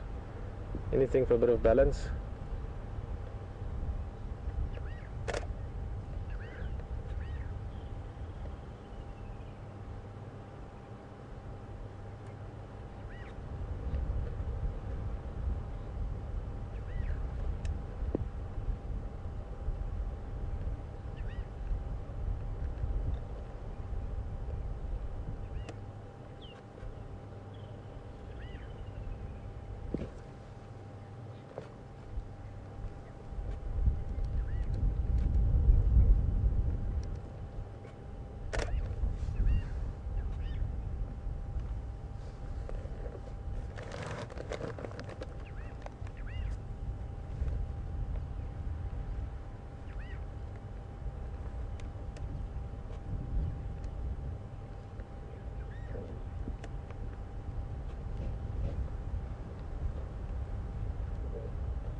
Amazing, that instinctive urge, that instinctive drive to want to get up, to want to move.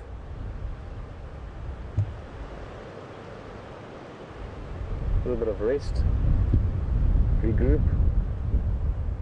For mum as well, she's just been through giving birth. Oh, there we go, he's going to try again, yes.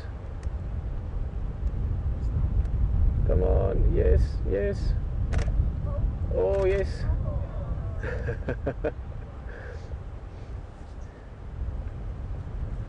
And Craig and his guests join us as well. Another vehicle off to our right, you'll hear them now and again, the oohs and the ahs. Everyone's attention invested in this little guy's success, all wanting to, yes, oh, almost.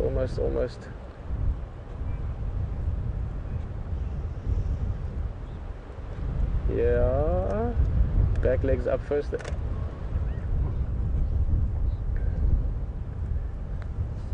Just a matter of time now. Every attempt is getting better at it, is figuring out more how it works. Keep in mind, we've only got 2 legs to figure out. It takes us about anything from 9 months to 12, 14 months to get it right. This guy, minutes later, with 4 legs. Hey, there we go. There's the new baby as well. Look at that. There's VM. Hey, buddy, I know what you're going through. I did that like half an hour ago. That's awesome. Yeah, I do think that's the obvious name for this guy. Brian, would you mind having a wildebeest named after you? I'd love to have a wildebeest. Okay, VM and Brian. VM and Brian, the wildebeest twins. Well, half twins. They would actually be half brothers or half sisters. Obviously different mothers, that's clear, we've seen that this morning. But almost certainly the same father. If you've maybe just joined us and you missed the earlier part of the morning, we had an incredible morning. HD and VM spotted a female about to give birth, wildebeest. Experienced the whole birth live with everyone joining. And then when we came to have a look and enjoy and see it as well, we spotted the second female starting as well. So 2 live births this morning, both of them alive as well, which is great, both of them healthy. And the names we're saying here is VM is the cameraman with HT on the vehicle that spotted and filmed the first one, and Brian is, I refer to him often as the 6'4" man on the back, quite a tall guy, and he's been showing and sharing with you this birth. So Brian and VM, the 2 wildebeest. And Paddy, you were asking earlier how we recognize them. We're going to keep a close look on that female, a dimple on the backside. I think we can recognize that again. Looks like maybe from an old scar. Hey! And this one, Brian's mum, you can easily recognize because she's got a, luckily for us, very peculiar horn that you can see nicely there. There we go, there we go. So we will be able to track these 2 over the next while.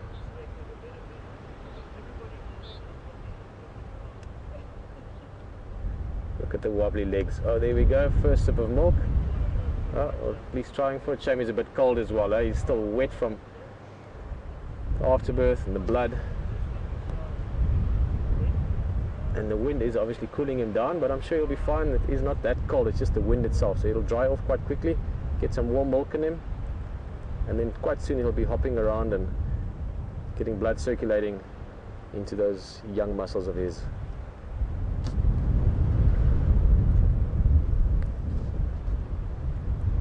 For interest's sake, from the question earlier, VM's mum has still got a bit of the placenta dangling out, which should drop out somewhere in the next while, whereas this adult female, the one we're watching now, Brian's mum, seems to be all out already. It came out with a sort of initial birth. Oh, shame.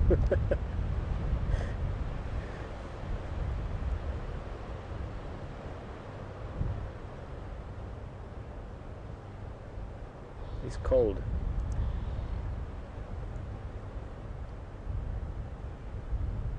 That's a whole lot of things to figure out suddenly. 1 minute you're in this cozy, warm, subdued sounds, sort of floating environment, still inside your mum, being carried around, in some ways almost weightless. And then the next minute, there's this bright African sun shining down on you, there's wind blowing you and you're getting cold. You've got 4 legs to figure out what they're for firstly, secondly how to use them. All these instinctive responses coursing through you. Get up and move, drink something, bond with your mother, all these things going on. Amazing.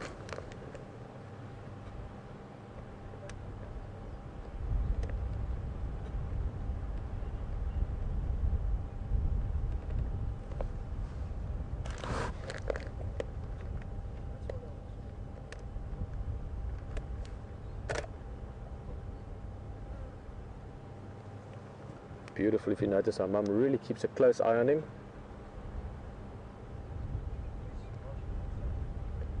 Smelling him, looking at him.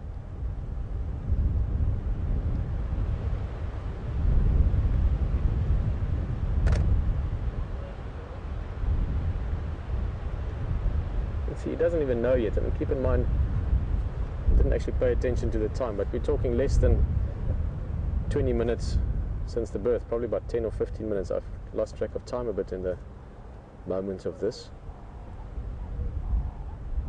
But he instinctively knows that he must suckle. He instinctively knows that that's where sustenance is going to come from. Doesn't know where it is yet. But there it is, there it is. He's going to find it any second now.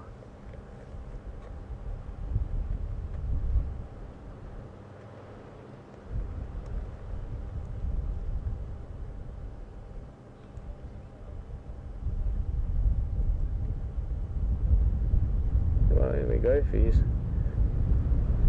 in the right place, now just has to find where it is. If you can see the nose smelling, feeling, the lips looking. Oh, little guy, almost there.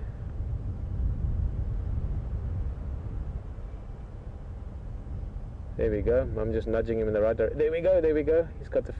Oh.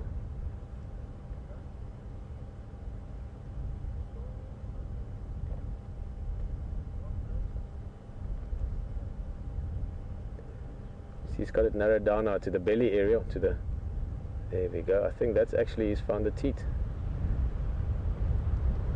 Mum quite close to him, yes. He's having his first good drink. Happy days. Yeah, he's still trying the front just in case there's maybe, who knows, different flavors.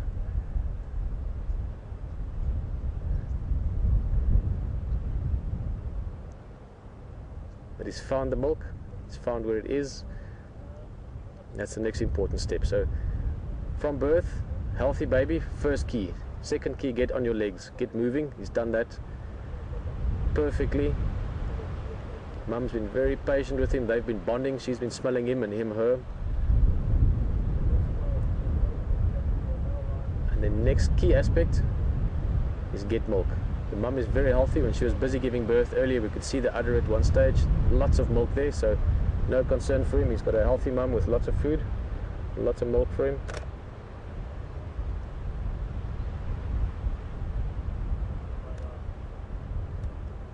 She will still be quite tired from that. Even though animals in the wild give birth much easier than humans, for instance, it's still an exhausting process.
She's up again, had a little rest.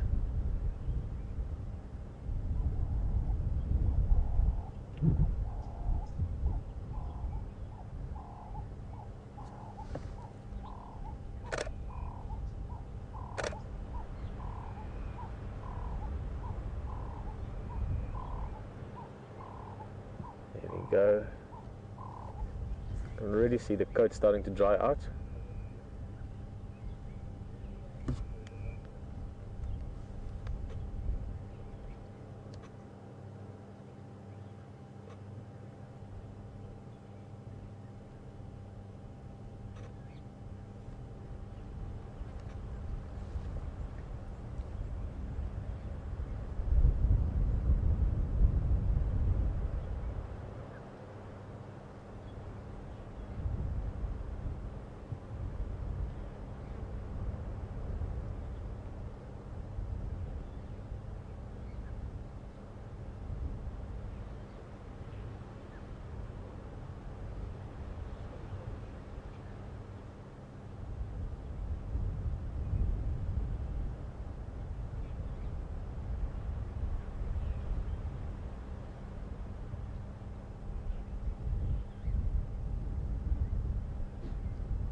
Brian and VM.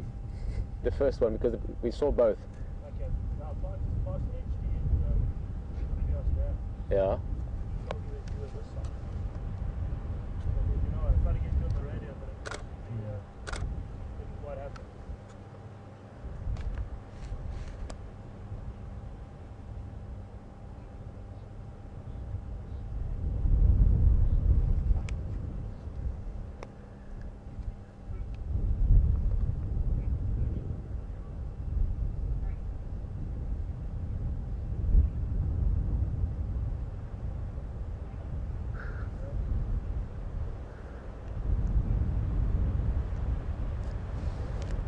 Hey, look at those legs.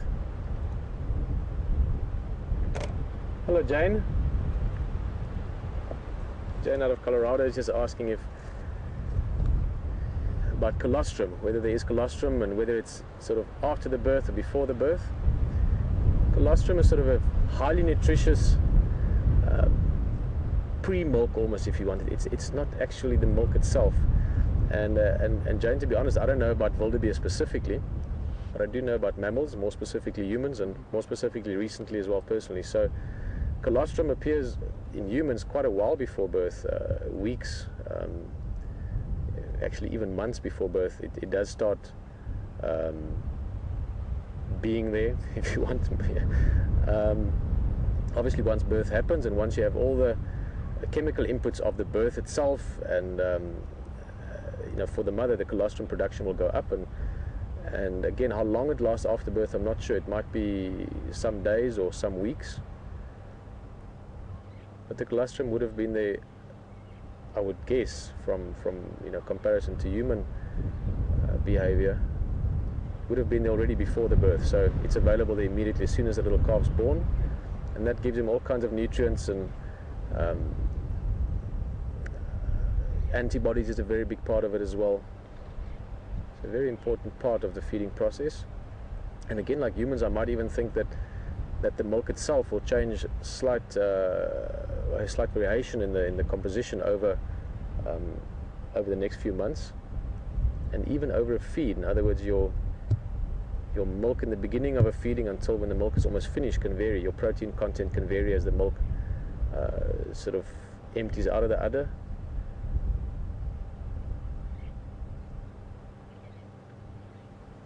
I wish Leishan was here. She could give you the exact details of it. I'm just talking about what I had explained from her in a very layman's kind of way. Leishan's my wife, and we've got a little boy at home, so we've been reading a lot about mammal babies, more specifically the humankind, but there's a lot of comparisons.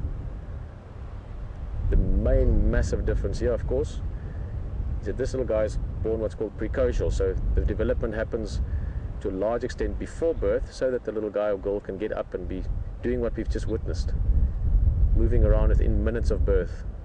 And that's very important for plains game, any animals really, that are on the prey side of the food chain in the bush. This little wildebeest needs to be able to move and run with the herd almost instantly after birth. Other species like lions or humans, for an example. Here we go, dapper little dude.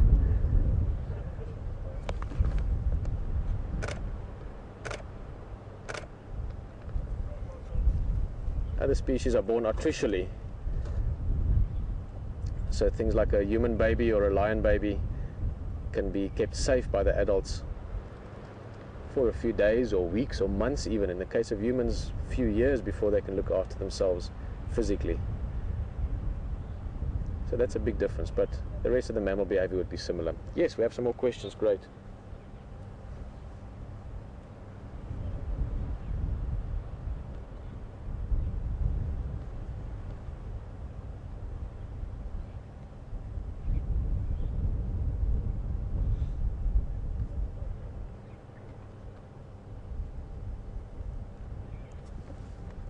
That's little VM and Brian there. Now these two would know each other a little bit better than maybe some of the other calves would, just because they were born less than an hour from each other. Oh, look at that. That's just so cool. Robin's just asking if we have any updates on that hippo from yesterday. Robin, no, so far not. It's not in Treehouse Dam. We've checked it early on. HD went back there again to have a look when he moved on.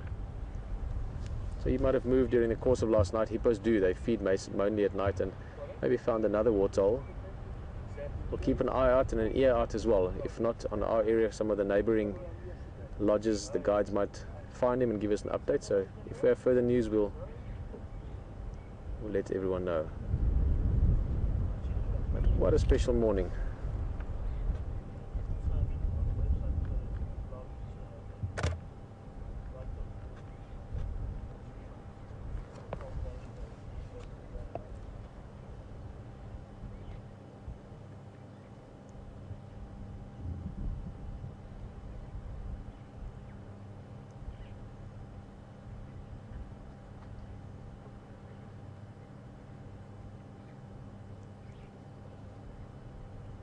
Over the next few minutes, hours and days, there's obviously going to be various progressions for these animals. For the little baby specifically, you know, for now just getting used to walking and standing and running and suckling, and then getting used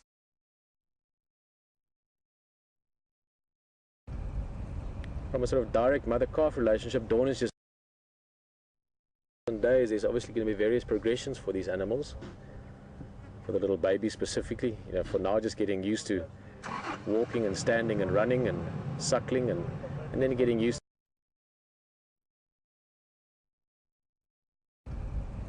from a sort of direct mother-calf relationship. Dawn is just asking. Start and end your day on safari. Every day, twice a day through January 31st, join a real African safari live online. Come face to face. You have your birds around about this time, summertime, which is a great time for it because there's a fair amount of food around and water, and the conditions, the resources are good. So it gives the best opportunity for the mother to be in good condition, which then gives the calf the best opportunity to grow and survive. But they obviously need to, you know, go through the different other routines, mating season and so forth as well, in order to have this routine. And I forgot the exact gestation for wildebeest, but it's probably around 7.5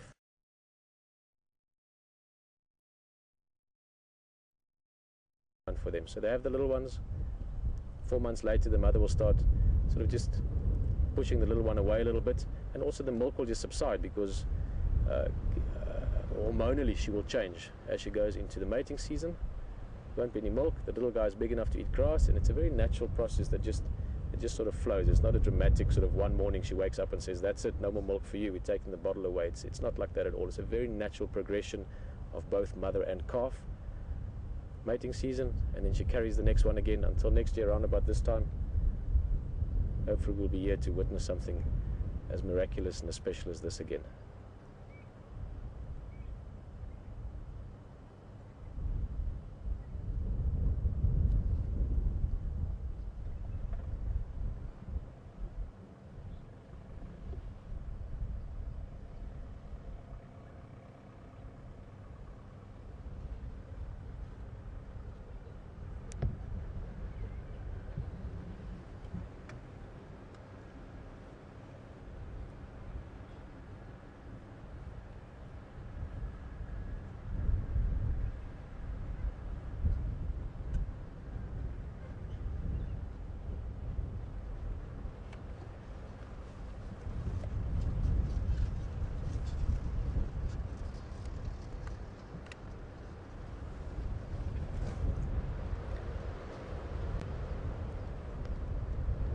That's awesome. Hoping H2 will make his way back here.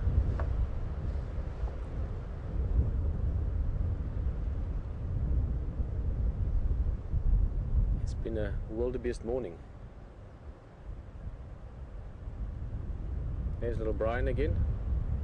VM has just moved slightly to the back.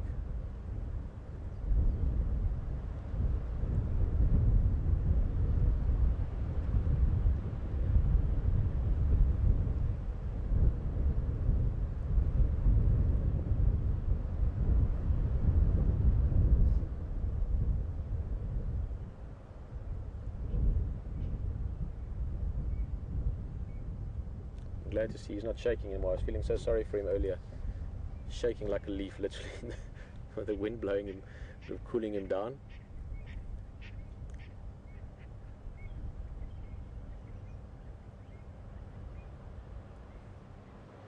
I do have to just share something about Brian, which I'm sure you won't mind that I share. And I'm talking about the original Brian. Is Brian also gets cool quite quickly. He got a jacket handy in the evening, so I did think there was a little bit of correlation there. This little guy being cool in the wind.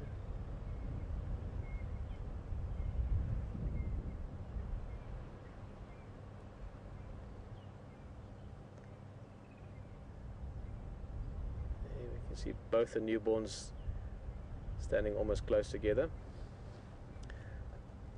Fantastic. Will just letting us know HT is on his way, so we will be able to spend a bit of time together looking at these guys.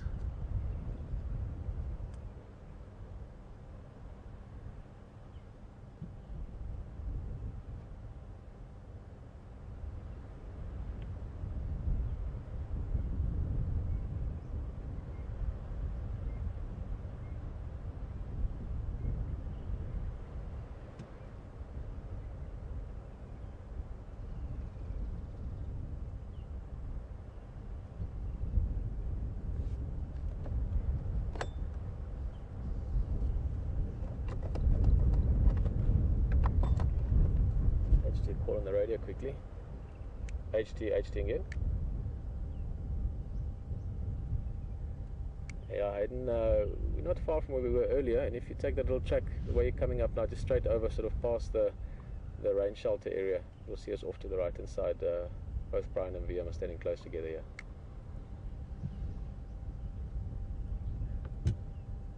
Okay, see you now.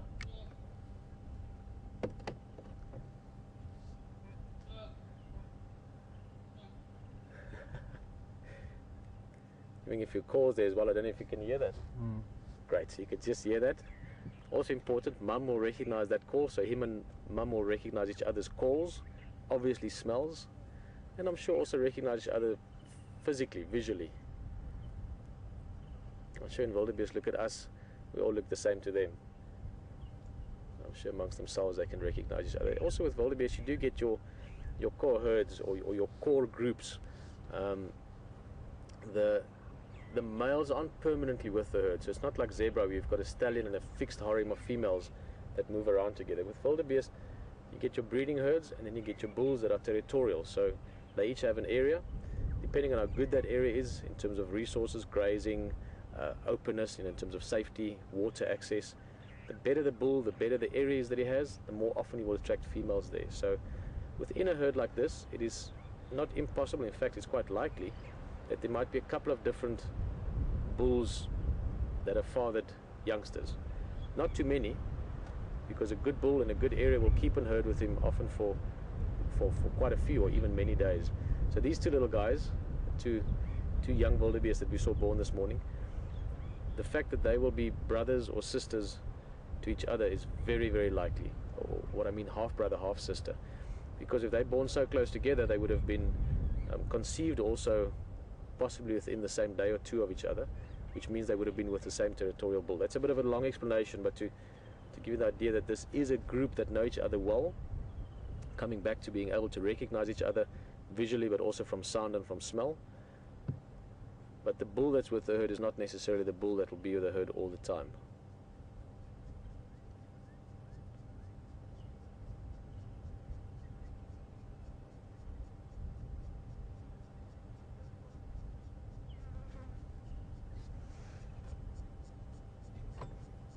Text again. Sorry if I see my radio was turned down. You can just pull in him for both my pimpons are just in the shade of the trees here.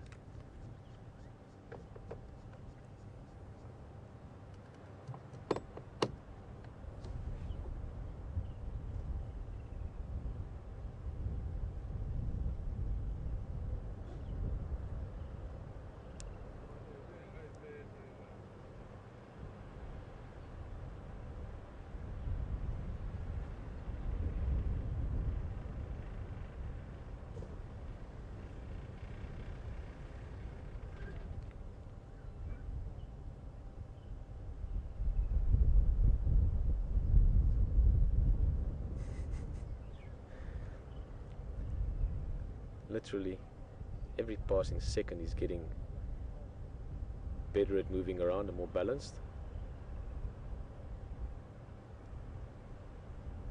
But still a ways to go before he can run at full speed through the bush. Although funny enough, I always say that they actually run better than they walk right in the beginning. The walking you need to be more balanced for. Once you run, that sort of momentum or the inertia keeps you going. So they, if need be, if he needs to run now, he will run and he will stay close to mum. Almost on pure instinct then.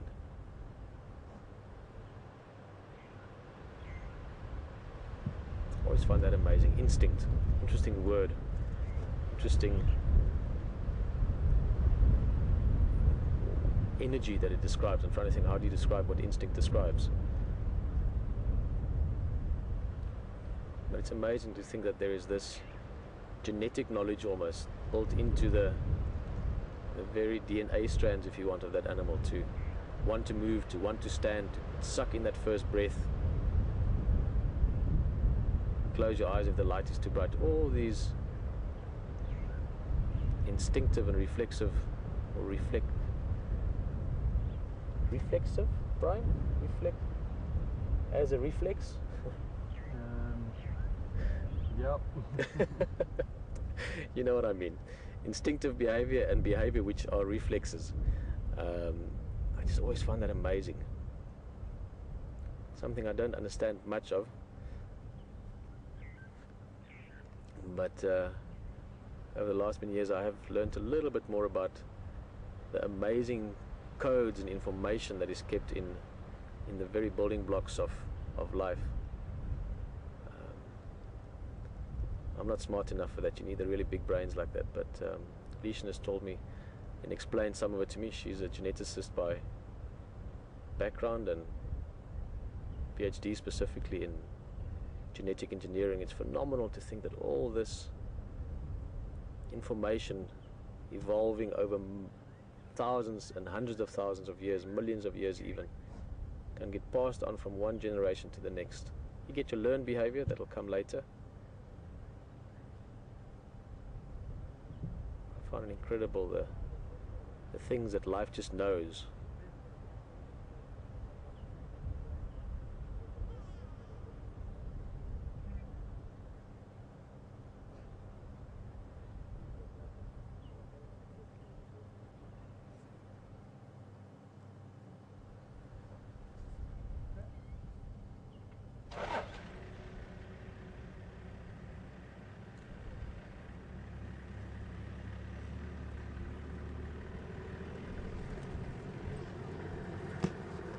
Thomas, Dixon, morning guys, how's it going? Yeah? See you later, cheers guys. It's the game drive vehicle from Voitila coming past.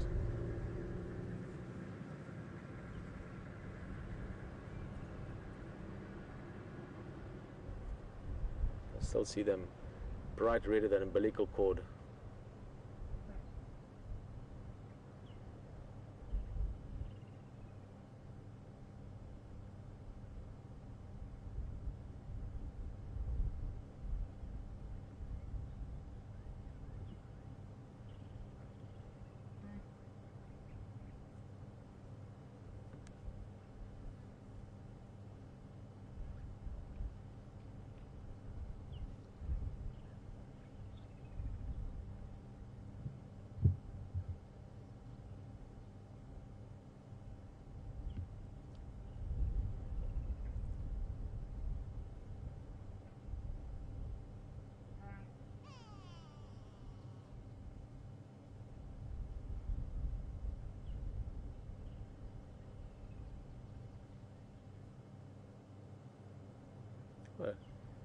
Question all the way out of Brooklyn, and I presume the surname is Lev, N Lev. Always nice to have a first name. Just asking if one mum will allow another calf to suckle from her, to drink milk from, so one cow giving milk to a calf that's not her offspring. Not likely, so I'm just trying to think how to address you, Mr. Lev or Mrs. Lev. But it's not that likely with wildebeest. It's called allosuckling, what you're referring to. In other words, where different females will allow different offspring from the same family or group unit to suckle from them. And that's something that you find, for instance, with lions quite commonly. So it does exist. You do find it in nature, normally in sort of small, highly social groups. With wildebeest, I would think not. I'm sure it has happened. I mean, keep in mind, you know, thousands of wildebeest over thousands of years. I'm sure those kind of things have happened. And I would also think that it would likely happen in special circumstances. What I mean with that, in this herd, for instance, there is a female that had lost her calf only a couple of days ago to a leopard. And it was very sad to see her looking for that calf for the next day or two. Now, I wouldn't be surprised if that female, so soon after that, I mean, she would eventually not have milk, but this is only a couple of days later. It might be that she would allow another calf to suckle from her if that opportunity came, and more so perhaps if there was another female that had a calf that got injured or eaten by a lion, you know, something dramatic like that, and suddenly you have a calf with no mum, and you have a mum that has milk with no calf. Now, a scenario like that, I think you might find, you know, sort of extraordinary circumstances might have something like that happen. But I think in general, wildebeest would want to focus all their efforts and all their energy effectively. In other words, the food they eat, the effort they put in to get the food and turning that food into milk, they would want to focus that on their own calves.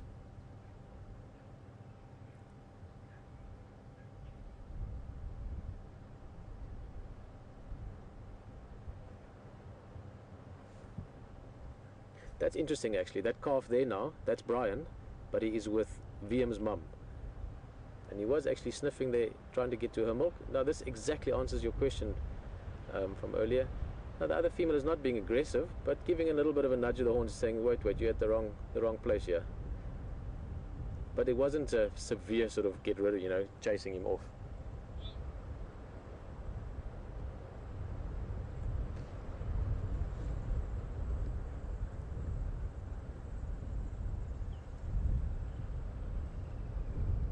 Here's H and them arriving as well.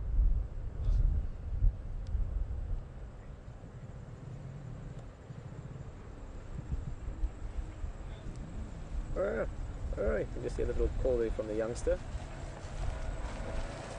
Hello! Hi, mate. How's it going? Hi, folks. What a morning, eh? Amazing morning.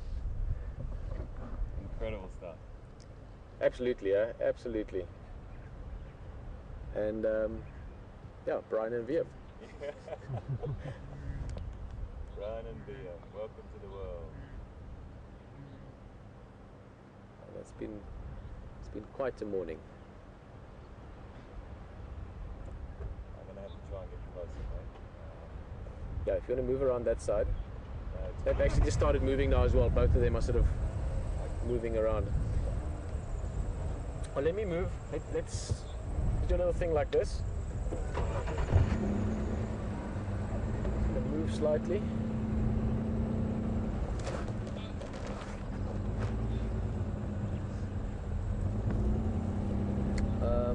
If you're going to reverse in, then I'll come park next to you so we have the wildebeest in the background. A couple of minutes.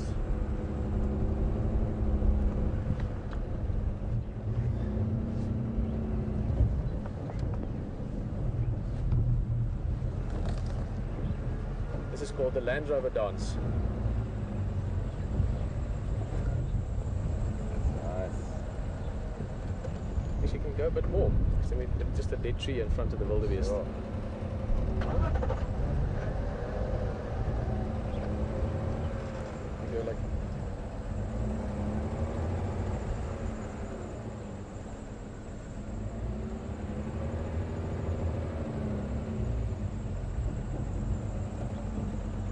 How's that shot There for we you, go. I Brian? think that's Better, mate? good.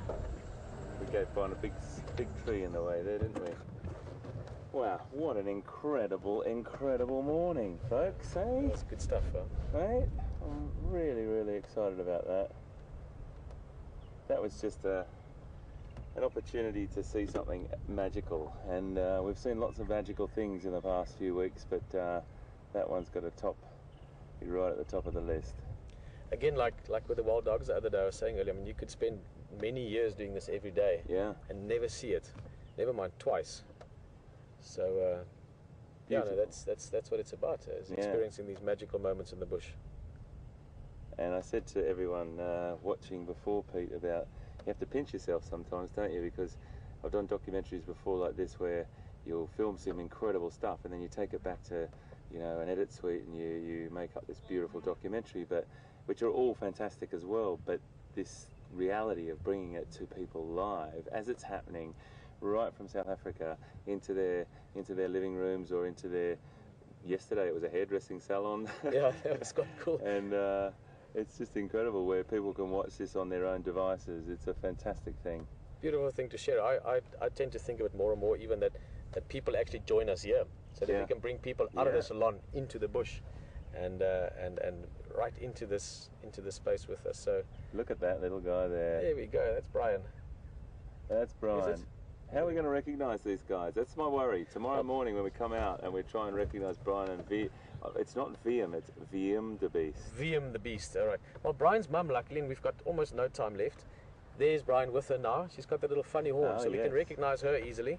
Okay. She's got like a little sort of low-hanging horn, I think from an injury years ago. So, and then with Viem's one, we're just going to have to pay attention. There seems to be a bit of a dimple that you guys have noticed in the back leg, so we're going to have to try and recognise that mum. Absolutely.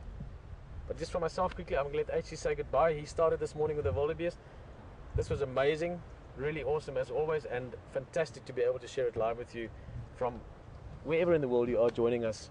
And yeah, that was fantastic, mate. It was one of a morning to remember. Awesome. That's the magic thing, sharing it with our mates here, sharing it with all you, all over the world, and you being on the back of the vehicle with us is a magical, magical thing. So we're going to sign off. We're going to say thank you very, very much for joining us. You can come back and join us this afternoon at about 4 o'clock till 7 o'clock. We'll leave these pictures with you. Cheers, guys. That was awesome.